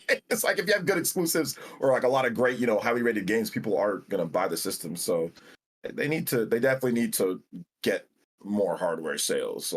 But Starfield's coming, so I'm pretty sure Xbox Series X and Series S are going to do much better. Have you guys seen have you seen marketing for Starfield much? There hasn't been a lot, and I know some Xbox fans have complained about that, but they did so much. They blew the marketing out. They had that big trailer. They had 40 minutes of gameplay. I think they're just laying low right now, and then they're going to start it right back up probably the month it launches. But that was within the gamers who were already going to be online watching, right? That's just not the mass audience. But that was their biggest. I think that they 13 plus million. That was their largest, event that they've ever had. Most watched Xbox event ever. So it did break past just what the core Xbox guys were watching. But I see what you're saying though, Click, because there are Xbox dudes that are saying that they're not doing a good job of marketing. They should be marketing this more. Well, I would say even if you're on streaming services now, you have ads all the time. Streaming services, I would expect to see ads or even ads before YouTube videos. I mean, I have YouTube Premium, so it doesn't really matter for me. I don't know. I just feel like if it's only at a gamer event, right? That's cool and that's awesome. And it lets people who kind of are already in the know to watch these events or watch these productions. You're already going to be like, okay, cool, let's see more. But a lot of people, maybe they haven't even heard of it, and then it's they're randomly going to find out from a friend or something who's played it. It's have you heard of it? It's no, no, I haven't. So I was literally talking to my child's pediatrician the other day. He's like, what do you do for work? So we got talking or whatever. And he got talking about how much he loves RPGs and all these different things like that. And I was like, well, what about Starfield? And he's like, I don't know. Don't know anything about it. And he's like, I'm a pediatrician. And I was like, okay, but it's things like that that get you thinking of okay, well, where would someone who is, for example, a pediatrician come across something about Starfield? And it's it's probably going to be something that they're doing with their family or their significant other. And where do you reach those people? That's where I feel we need to start seeing things to drive hype and then drive people to get the console in order to want to play the game. It does seem kind of quiet on the Starfield front, I will admit, for the buildup for what should be a generational release for them. I haven't seen a lot. They released 3 animated shorts. That was something they did on there, but it was so under the radar that even people who cover the stuff didn't see it till later in the day. And they're like, oh, wow, look, 3 videos popped up, which they were cool because they basically paint the picture of everyone's going to have their own story that they start from scratch and then probably go in opposite directions of everyone else. All this stuff's possible. It seems like something you try to fit into 30 seconds and get it on a commercial somewhere. They'll probably do it in August. The game comes out September. Yeah. I mean, if they do it too early, what's the point? You know what I'm saying? Or they're just going to run it the entire, summer and stuff like that. It's kind of an older style of marketing. I think we kind of diminish the power of internet marketing more so than traditional marketing. But I do feel we'll start to see traditional marketing, probably starting next month in August. Okay. I would say the game is out in what is it, 39 days or something? Yeah, right, a little more than a month.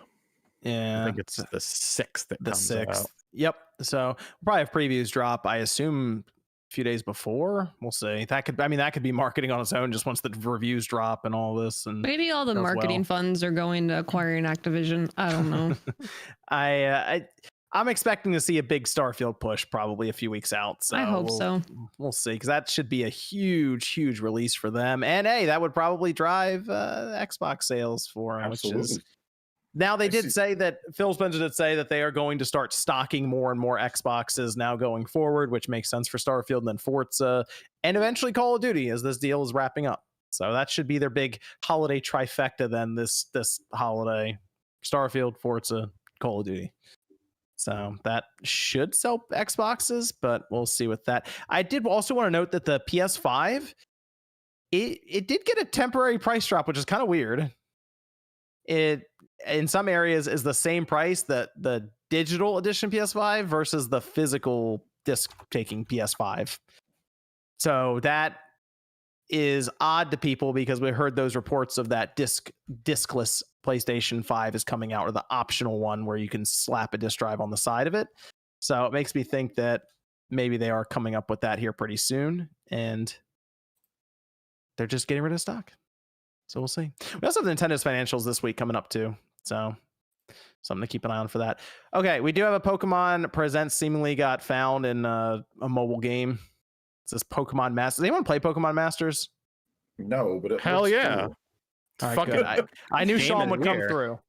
Sean would come through. It looks cool, but I don't play it. But I was just told it's gotcha.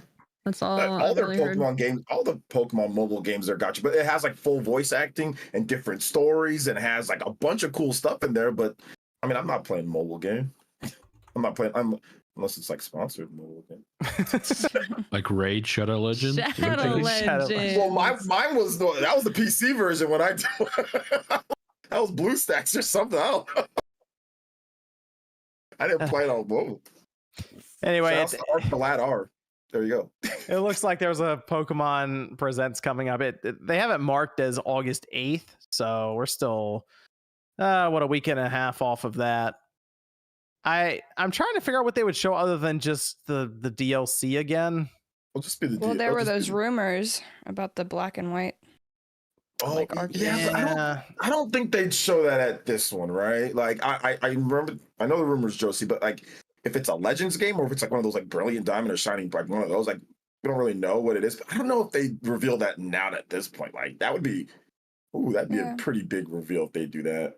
They like About the those to come performance out patch. early in the year though, so like if they would announce it, The performance patch. Yep. MEG, I like it. Good. I'll jump back in, check it out. We have the DLC coming up, right? And then we'll get the next system. That'll be the patch, next hardware from Nintendo. You know what? I wouldn't mind, Josie, if they attempted to do the next Arceus-like game, the black and white remake or remaster, whatever. In that line, right? That lineup, and they released it earlier in the year, like they did with Arceus. Yeah. But although that was 2022, that means it would be a 2-year turnaround for this one. So I remember I think they announced that one in 2021. I think Arceus was announced like a year before. Then everyone's like, it's not going to be ready. Yep. Because the way that it looked, I was like, yeah, it's not going to be ready. So I don't know. We'll see. If they did that, that'd be cool because Legends is dope. So I feel like this is going to be one where you reel back the expectations and just go in thinking DLC and maybe some weird spin-off game. That's what that's why I wasn't so sure. I was like, Legends are like Pokemon like Black and White, like some type of like remake. Like that's a pretty big, game for a lot. Like that's a lot of people's favorite one is Gen 5, So yeah, that's the one I always see people bring up. It's Black and White and Black and White 2. Those are like the games. Because the story's just, it's actually, I don't like the Pokemon stories for the most part. I fell out of Pokemon when all that went down. So I never really played Black and White 2 like that. The story's good. That's literally what I've heard. Good. That's exactly what I've heard, OJ, is that when I tell people like I really would like a more in-depth Pokemon story, they're like, Black and White. Black and White, you want to play? It's so good. They made they're like, Black and White too. Like they even elaborated on it. And it was like, and like I said, I'm not a fan of the Pokemon stories for the most. I like Legends. Legends story is good if you like the lore and stuff with it, but like I'm not a fan of it. Like Diamond and Pearl, that's my favorite Pokemon gen, and I wasn't really a huge fan of the story, but Black and White I was actually interested And then I bought Black and White 2, and I'm like, oh wow, I played through both of them, you know, and I was already old at that point. So it was just like interesting. And now they're worth like a lot of money. So I was really happy that I bought them. So Go over some of the super chats here. Scallywag says, John is my favorite Spawncast member. Thanks, Scallywag. Dark Dream says, also, do people think Zelda will win Game of the Year over Spider-Man 2? I think it will. That pains me. Though, yes, I also like the Zelda IP, but I hope not. It will. I think Zelda, I think the only, to me right now, looking at it, because none of these games are out yet, so who really knows? Yeah. I mean, something could really surprise. Like, who knows? Armored Core's coming up. We see where FromSoft is right now, and like the minds of critics, that could with those do something graphics, crazy. no way. Yeah, I talked about that with Nate on the Xbox podcast. I feel like I might just be getting old because, man, visuals across the board for a lot of these big games just look really good to me now, and I'm like, I don't really know how much further we go with this thing. Go ahead, Blake. No, I was just gonna say, some of the games that aren't out yet, like I still haven't even finished freaking Ragnarok, but I need to play these other games that are coming out that are going to be other contenders, because for me, like Tears of the Kingdom isn't even like my game of the year. So, like, oh, what's your game of the year? I thought it would right now. I thought it would literally nothing. It's losing to nothing. Oh no! Yeah, it's oh bad. Man, It's Click's bad. turned on Zelda. Yeah, I'm having a love-hate relationship with Tears of the Kingdom for many reasons. Oh But man, yeah, I'm excited. You can elaborate, Click. It's okay. You can elaborate. No, I'll do like an hour. Yeah, I'm doing like an hour video at this point or something. I don't know. It's rough, man. I tweeted something the other day and it took off. I'm not the only one who feels the way I feel about Tears of the Kingdom. So the people the traditional Zelda players that like that more of the traditional Zelda. So there's always that was happening even before Tears of the Kingdom came out. I think it's not even. I think it's not even that, because like obviously I wasn't here when you guys were talking about Tears, because I hadn't really gotten a chance to fully dive into the game. It's just, I like my tweet was even simply about the fact that, you know, the game has a little bit of an identity crisis of whether or not it truly feels like if it's a sequel to Breath of the Wild or not. It kind of feels like it's got a lot of the same, you know, artifacts, music, overworld, enemies, but at the same time, like the mentions, people not knowing Link all of a sudden, like, you know, this, you have to do like specific side quests to figure out, you know, what has happened since the calamity, or even reference the calamity. You know, other aspects of like what happened to technology, just the lack of exposition. Like, you don't have to have people referencing things all the time, but just exposition. It was just something simple as that. So for me, it was kind of one of those things. The gameplay absolutely carried that game. But for me, Game of the Year can't just be gameplay. It's got to be the full package for me. And just the story was just there, but not quite. I feel like it was a very Last of Us Part 2 incident for me. Oh, so yeah. Last of Part 2 won Game of the Year. It did. Yeah, and I did not agree with it. So I agree. I agree. I get what people were saying with Last of Us Part 2, like why like people hated it. Like, and I've seen so many videos of people breaking it down, but I agree with it. I felt Last of Us Part 2, it's a really good game. I felt that the gameplay is so good in that game, you know? Yeah, I think it just suffered, like, I'm okay with the content that's in there. It's just the way in which it was told, the pacing and the narrative direction. There were just a lot of plot holes in Tears of the Kingdom where I literally had said, you know, as a game by itself, it's good. It needs some plot holes explained. As a sequel, it does feel jarring, and then as a Zelda game, it kind of makes less and less sense.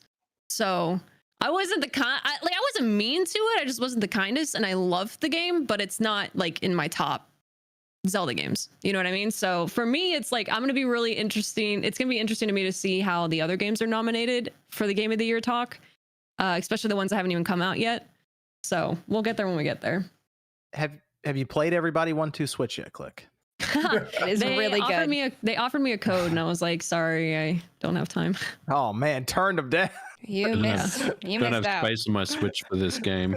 Sometimes you gotta turn it down. It just happens, man. You know, I got that kiddo. You know, I'm looking at the games coming up, and I was trying to think, all right, what's the game that could potentially stand up to Zelda as like that? Because you know, you look at how it's probably going to be graded and everything. It might be Starfield. I don't know, because Spider-Man, I think is just going to be. I think Spider-Man 2 is going to be good. I think it's still going to be kind of like Spider-Man. So, I mean, it'll be fine and all, but I'm sure critics are going to look for that generational, this thing I've never seen before or played. I feel like the thing that would go next to Zelda would probably be Starfield if it's done well and correctly. Yeah, because it's like Starfield's the Zelda's game. the open world game. Starfield, if it was done as we're all kind of envisioning and hoping, would be the open universe game, and I feel like that's the next like moment in open world. So Starfield's the only game, in my opinion, like that could really. I mean, Spider-Man could, it could, but it just depends on what they do, right? So Yeah. I mean, but I think Starfield, like if that game does crazy innovative things, and I think people could vote for that one over, Tears. yeah, that's what's going to come down to is that. Yeah. But I think Spider-Man 2 is going to be good, but I don't know if it's going to have that lasting impression like It'll those be other two nominated. titles will. It's going to be super interesting to see the nominations because this year is stacked, man. It's there's stacked. yeah, there's so many good games. Like there's Street Fighter came out already. That's super highly rated. Obviously, Resident Evil 4 remake, which people keep on saying that it can't be nominated. Yeah, it can. Resident Evil 2 remake got nominated. That's going to be that's going to be a controversial topic. Is Resident Evil 4 remake if it kicks out an original game, like a game that's brand new or something? It's not a remake of another one. 2019 was pretty good year as well, and it was right there in the nominations. Resident Evil 2. Actually, some places gave Resident Evil 2 remake like joystick, and some big publications gave it Game of the Year that year. So that'll be interesting to see. Let's see. Then we have CJ says, anyone catch Twisted Metal? It's actually quite good. I've not watched it. People have said that it's better than they were expecting. Yeah. So I've seen some clips on Twitter here and there, and some of them look kind of funny. So yeah, it's better than I'm an old school Twisted Metal fan, and I've seen a few of the clips. I'm thinking about watching it. That's why I was looking. I mean, it's not reviewed great, but there's some stupid fun in there. It's on Peacock, right? Peacock, yeah. Peacock lose like $1 billion or something crazy. Yeah, like they're I think they're struggling, bro. It's interesting. I assume they're just paying out a lot of money. All these streaming services are struggling. They're all losing money out the fucking ass. Didn't Netflix get like 6 million new subs when they cut off that sharing thing? Password sharing thing. Yeah, I think Netflix is doing okay. But yeah, no, Sean's right though. Like a lot of these streaming services, I think what was it, Disney or whatever? They're getting bodied. There's a lot of people. That's because I don't think the new Marvel wave is hitting for a lot of people. They're so bad. The shows suck so bad. There's too much Marvel. They lost a lot of their big iconic characters now, and it's like I even look at them like I don't really feel like watching this. Dude, as soon as I see Marvel, I tune out. After Sean, I'm just saying. After The Boys and Invincible, I'm like, dude, these superhero things suck. New Invincible coming up. Yeah, I'm so hyped for New Invincible. I have not watched shit with Marvel, but Invincible, New Boys, there's a spinoff Boys, right? Like the Gen whatever. Like I'm hyped for that, and I'm down for that. But I'm like, Marvel just doesn't excite me after Invincible and the Boys. They made Nick Fury look like an idiot in Secret Invasion. Like he looks he's just incompetent, and he's the guy. So it's confusing. Yeah. Oh man. Math says in 20 years, will we find out that X is actually supposed to be pronounced cross? I literally was just saying that to someone last night. We're just going to be arguing about X and cross all over again. Yeah. Hey, I'll say cross now, and people correct me, and I'm like, nope, it's in a manual. Go look it up. Or I show them the tweet, like Sony said cross. It's cross. It's not tweet anymore. It's either, is it X or cross? It's a Zeet. Is it a Zeet or is it Zos? Zeet. Fuck. It's happening right now. They changed the other things too, like the retweets, or it's like reposts. Yeah, I don't know, man. They're messing up. They changed like to something else as well. It's still called tweet though on Twitter. Like I know it's all messed. That website's all messed up, man. Well, technically, it wasn't Twitter before. It was likes, wasn't it? It was favorites, wasn't it? And you'd star things. So wait, have your phone apps updated to like X? Mine, yeah, that was the annoying thing I've ever seen. The iOS store requires the thing to have more than one letter, so they can't. So they just I'm on iOS and it's still Twitter. Yeah, because they have to name it something like the X app or something. So mine's still X, right? And the thing that's funny is when it goes to sort your apps, X is where Twitter would be, so it's all messed up in there too. So so it sorts X as T. Oh my god! So that's like messing everything up in there too. I don't know. That website's crazy. And Threads is like already dead, so I don't know. I told you guys. Yeah, that's why I was hesitate. But you should just still have it back just in case Twitter. I do. I still have just in case it blows up overnight, because you never know. Remember that one day there was rate limit exceeded and no one could tweet anything? That's like It the was one day I wasn't here and I was so confused because that was the everybody was best- freaking out. That was the best day ever.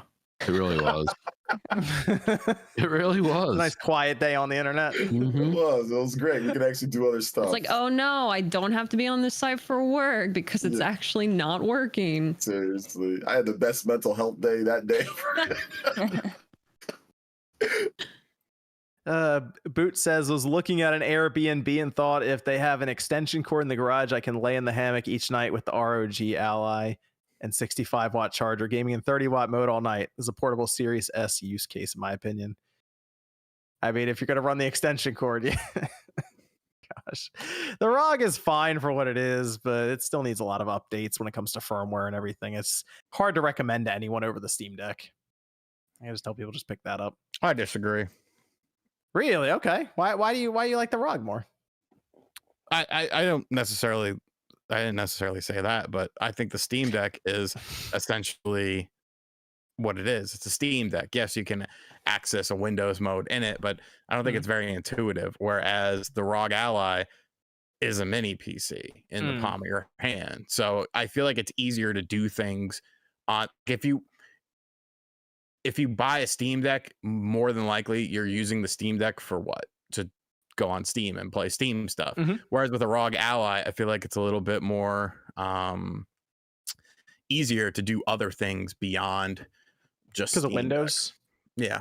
Okay. I mean, you can sideload Windows on Steam, but Steam Deck, but then you got to do more work, obviously. Whereas ROG, it's out of the box. So I get that. Yeah. And I mean, technically, if you travel with it with a dock, I guess if you get to a hotel, you can plug it into the TV and use it for work or something too. So, yeah. Let's see. Despirited says Astral Chain is still the best looking game on Nintendo Switch. Also play 13 Sentinels, one of the best games of all time. Love the show. Astral Chain is the best looking game. I saw this come up for Pikmin, by the way. Pikmin 4. So good. People It were trying looks to so say nice. we need to revisit the best looking Switch game because of Pikmin 4. Pikmin 4 does look really good. Listen, Luigi's Mansion. I was going to say Luigi's Luigi's Mansion 3 is Luigi's still the best Mansion looking 3 game. would like to have a word with everyone right now. I can't push back on It's that. a really good looking game. It's It so is heavily the best based on looking game. art style. You know, they all have such different art styles. It's kind of based on like what art you like, right? I guess Preference. technically, you know, Luigi's Mansion is absolutely up there, you know. But Well, then it's also, you know, like what about like Mario Odyssey? Mario Odyssey still looks Also, yep. really good and runs at 60, you know. I was going to So- say, I feel like some people wouldn't even appreciate Astral Chain's graphics because they were getting motion sick. And Eric says, I'm still a firm believer this console generation, the new one, was rushed. I'll just be playing my day one Switch until the next Nintendo console. Hey, people have been saying that for a bit. Click's been saying that for like 4 years. Sorry, what was I saying? I zoned out for a second. They said that the new console generation was rushed. They're a firm believer. Oh, yeah. People don't like me saying that. Sorry.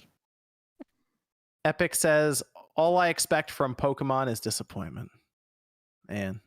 You know what they say. Well, hey, they can If only it surprise you. Yeah, they can they go only up. surprise you. Disappointed Pokemon fans are customers. You know what I've been saying? You know what I've been saying this week, John? When someone's like, "Why doesn't just so and so do this or this?" I use your answer now because that'd be awesome. Yeah, it'd be great. Like, it can happen. It's impossible. It can't be. a thing. Oh man, disappointment with Pokemon goes hand in hand, man. It's fun. It's a fun world out here. Yeah, it can't happen. And Louis says, have y'all seen the new Castlevania show trailer? OJ, can you tell Konami to give us a new game already? I'm begging. New game's coming, and yes, that Castlevania trailer looks awesome. It does. You know, Richter is back, and it's going to be really, really, really good. So I'm looking forward to that Castlevania Netflix, man. MVG, I need you to explain something. Okay. People are getting banned on the Xbox right now. Mm-hmm. They're flying all over the place here. Suspensions. I turned on my Xbox. I'm still good, so I'm not in trouble. But it looks like it has to do with emulators. Okay, Yeah, because there was this video I watched from a channel called Modern Vintage Gamer. They pointed me in the direction of these emulators, and now my Xbox doesn't hold work. on, Can you hold on. explain that to me?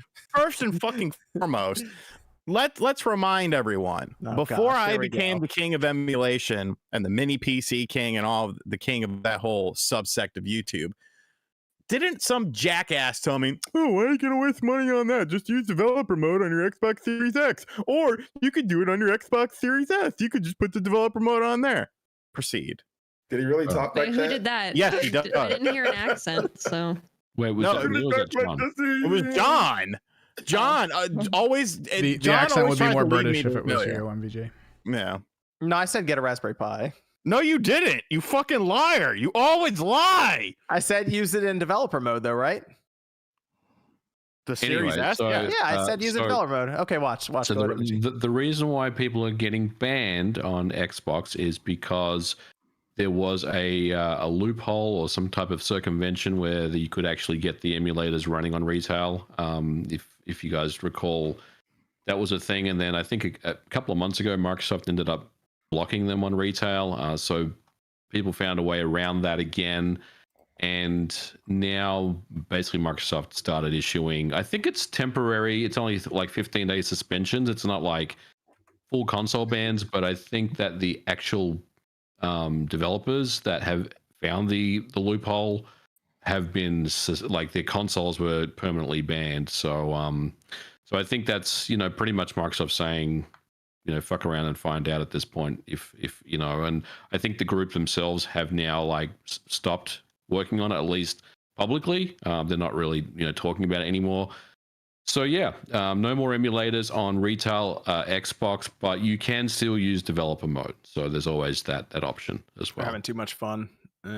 So developer mode's still fine. And there is some conspiracy theories that Antstream Arcade may have been the catalyst for that, because I knew obviously it. that just came out. But of course, that can never be proven or corroborated or whatever. No, But this adds up. This adds up, MVG. a lot of because people Sean are was- saying that Antstream Arcade is the reason for it. it all adds up actually, because Sean over here trying to push Antstream, trying to make me look bad, right, by having these retail emulators actually backfire on everyone. No, it all makes sense. It all makes sense. I don't have to do anything to make you look bad. You do it with your lies. I said the developer mode, right? Play it in developer mode, and MVG just said the developer mode is fine. It is. Yeah, There you for go. now. For Oh, now. man. And you're not a developer, so you're also a liar because you're lying and saying, I'm a developer. You've never developed a game in your life. I in True Basic, I made a program, right, that took coins and divided them into nickels, quarters, and dimes. There you go. There you go. See? In True Basic. Ass. Terrible. So there you I go. did try that Antstream Arcade, by the way. It's pretty good. Pretty good. It's fun. I've been doing my It's a little laggy and sometimes, but most of the time it works pretty well. They just added MDK from the PS1 on there. I saw that. Tommy Tallarico, baby. I saw that. MDK. back. That's interesting. What games do you have high scores on, Sean? I want to try those out. I was on top of Marble Madness, but I got knocked down. I only looked at the Xbox high scores, by the way. I had a Pac-Man high score for a while. Why do you want to look at the Xbox ones? What? Because people on PC, they got mouse and keyboard, and they've been superior playing high quality. refresh rate monitors and no input latency joysticks. Sounds like Just you're a better just- experience Sounds like overall. you're looking at the chart that just makes you feel better. Go on. Shut the fuck up. There were some other games. Like I would try to find like random shmups and be like, nobody's gonna play this, but then some people ended up playing it. But those are the games that stick out in my mind. I did the Gunbird challenge, and I'm like ranked 45th on that. That was pretty good. Nice. Yeah, I like the challenges. The challenges are actually like really fun because I find myself like wanting to do them for some reason. I don't know. This is from Todd, who says, how would each of you attempt to reinvent the controller? Could be a big or small edition. I like that Nintendo splits their controllers. Oh, like the Joy-Con, splitting them. I don't know. That we've covered this a couple of times and tried to figure out how you would reinvent or improve on the controller. Honestly, I have no idea at this point. It's difficult to say without foldable screens, obviously. So we need those. I don't know. Scroll wheel. People mention that scroll wheel from the mouse. Shut the fuck Put that on there.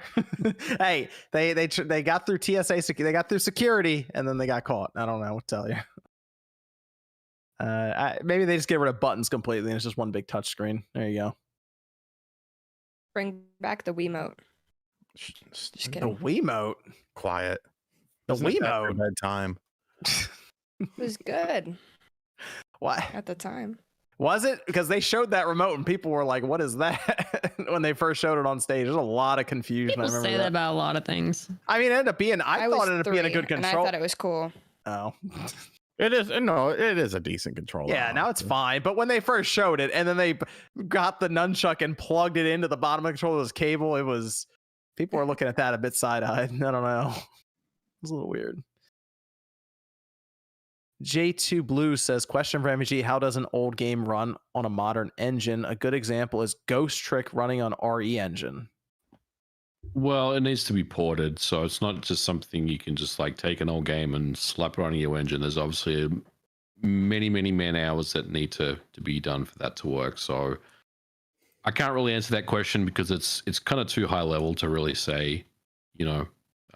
Look at any game, any old game that's kind of been remade to a modern engine. There's years and years of development that is usually done to get there.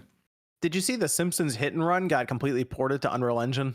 I did. I've actually been following that YouTube account. Really cool stuff. Took over a year to do it. It looks incredible, and they're never going to release it. Well, I mean, there's different reasons for that. I mean, there's obviously. obvious reasons, but even apparently some of the people that worked on the original were like, "All right, that's pretty cool. This is good." I wonder if they're in their mind they'd like to try it too, but that's unfortunate. It looks good. What if it just leaked out by accident? That'd be Just cool. accidentally happened. And this is from Diaz. Wait, hold on. Can't you release?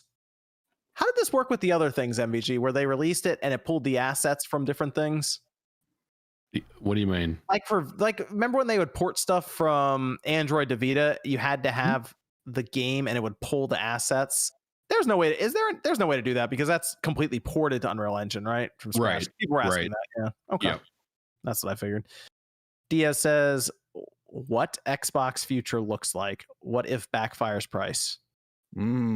God, is that Mr. Davis? No, it's Ed's Diaz. Oh, it's his brother. What's Xbox? What if backfires price? Mm-hmm. I agree.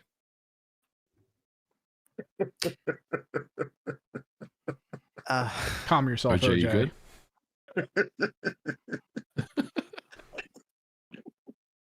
All right, how about this? What does the future of Xbox look like if there's a PS5 Pro? I don't think it matters. They're No? reacting. They're reacting. They did the same thing with the One X. You think the following year the Xbox Triple X Yep. comes out? Yep. They're reacting. Okay. And then Taker says MVG has a Switch 2 4K dev kit. We all know it. It's right there behind him. It's upside down and like Oh man. painted over. Phil Spencer. Moving on. Moving on. That'd be difficult. I feel like when we just start hearing about dev kits and all this stuff, and people around here all talking about that'd be difficult to deal with. MVG does a very good job, though. I will say that I had no idea any of that stuff was happening with LRG or any. He keeps it pretty tight-lipped. So Those NDAs, man. You don't mess with them. apparently not. Apparently not. Remember when the diapers guy used to mess with NDAs? What? I heard diapers guy signed and what was that? Or guy. What's his name? Josh? Remember he broke a bunch of Nintendo NDAs and he wore diapers. Which Which model in diapers? which game are you talking about? I He's don't talking remember. about a content creator. Yeah. What was the NDA? Do you remember what the game was for? What NDA was it? OJ might remember. I don't You remember. guys want the story or no? Yeah. Maybe after Diaper show or guy. something. Give us Yeah, the this It's story. like your after show. show. I didn't know if you want me to tell the story or not. I can tell it real quick. You can tell real quick. We have a few minutes. Diaper before we guy, start. yeah. Okay, so there was a content creator that was a Nintendo content creator, right? And there was other content creators that were popular. That's a popular Nintendo content creator. And he decided that he was going to completely trash that content creator and getting free stuff like he gets but basically making it seem as if, oh my gosh, these people are just faking, like, you know, or this person's faking liking this, like getting free stuff. Like, why are you faking it? You know, this is stupid. And that's the guy that wears the diapers. I didn't know if you want me to say names or not, but that's the guy that wears the diapers. So he's essentially a Nintendo content creator himself, bashing somebody else for getting something free. Is this a person that's still making content? Yeah, Josh. His name's Josh. Josh That Thomas. totally helps me with the billions of Joshes in the world. Josh RGP. Thomas. He wears diapers. Just Okay, type in Josh Thomas diapers and it'll pop up. I'm good. I'll take your word for it. So yeah, he was bashing somebody who's also this another content creator that gets free stuff and basically saying, why are you faking it? BitBlock, the BitBlock. You remember the BitBlock? You remember the BitBlock? I remember. Yeah, I watched him. He was one of the guys that I watched a lot. Oh shoot! Yeah, they made a hate video on me. I remember. The diapers guy. I did not know that part. I just knew I had a hate video about me from. Wow. Okay. It was. I guess we could just. It was on the who's the popular black dude, big guy, Lamar. I think his name is Lamar. Okay, I know Lamar. Yeah, Lamar it was him. So okay, there you go. Yeah, there was an issue there. All right. JJ says, hey guys, early congrats on the Switch reaching 30 million in Japan. Goes to show that you can still have a console dominate in all regions. Plus, congrats to Pikmin 4 for a great debut week. Pikmin 4 did do really well in Japan. And I think I saw another one pop up here. Let me just make sure. Let me also go around. Sean, are you doing your after show? Yeah, I'll do it for a little bit. Okay, that'll work. This is from Andy, who says, nice poker face there, MVG. Rig says, I was going to ask MVG if MVG had ever been on with Digital Foundry, but then I Googled it. Much love to the cast. Thanks for the entertainment every week. I've been on a couple of times, like at least twice, maybe 3 times. Mm-hmm. The people over there. I liked your episode with on Zelda with them. Oh yeah. Yeah, we were overclocking. Hanging out with John. Yeah, that was good. Yeah, that was really good with you and John. Let me go around here. Let's start with Josie. Where can everyone find you? Find me on YouTube at Josie Woe. I have a Pikmin review coming up this week, Yay. so I'll have that out. Cool. Yeah. Okay, interesting. All right. How do you know how many hours it took you to beat it? Like 15. Oh, okay, that's not bad. I didn't go for 100% completion or anything, and I think if you do that, you can get around 20. You walked past the different things? No, I got to that last area, and I accidentally got to the final thing immediately. So I just... Oh, okay. Yeah. Okay. You just went with it and beat the game. All right. Yeah, so I just sent it. MVG, where can everyone find you? You can find me on Twitter at Modern Vintage G, YouTube Modern Vintage Gamer. I'm doing a video on the PSP, and it'll be out on Monday. Check it out. Some cool stuff with the PSP. Go over to Miss Click. Yeah, thanks for having me. You can find me live throughout the week at twitch.tv/missclick_live. I'm on YouTube as Missclick Gaming. I'll eventually get a Zelda video out. It's taking its time. Other than that, you just find me on social as Missclick. Thanks for having me. And go over to OJ. Yeah, find me right here on YouTube. Player Essence had a cool video talking about the anniversary for Xenoblade Chronicles 3, 1 year. And I got another video tomorrow that's going to be fun too, talking about some other stuff. So yeah, if you like RPG stuff and Nintendo stuff, I cover that. And I stream daily. So yeah. And we got over there Evan. Oh, yeah. You can find me on YouTube at Kimrick's Project if you're into tabletop games and stuff like that. You know, you can swing by, give me a follow, check some stuff out. Good stuff. Then Sean? YouTube.com/dream. This is the guy that complains that we go too long. Cast guy. Stumbled into horse Twitter. Well, we got 2 minutes. Yeah, you're good. Yeah. Sean's after show is going to be going as well. Callan Shaw says Josie realized that there's like half a game in Pikmin 4 after the credits, including basically all of Pikmin 1 as a side quest. Spoilers. Why are you I don't understand why people spoil the game for people. I don't understand why people think it's okay to do spoilers like that. Because it's fun, OJ. For $5, you could spoil whatever the fuck you want on the after show, by the way. It's so corny, dude. Thanks everyone for joining us. I have a video tomorrow about playing Game Boy cartridges on the original PlayStation. So What? I'll play Pokemon on an Dear original God, why? PlayStation on the Sony 3D TV that was made for the PS3. You have one of those? Yeah.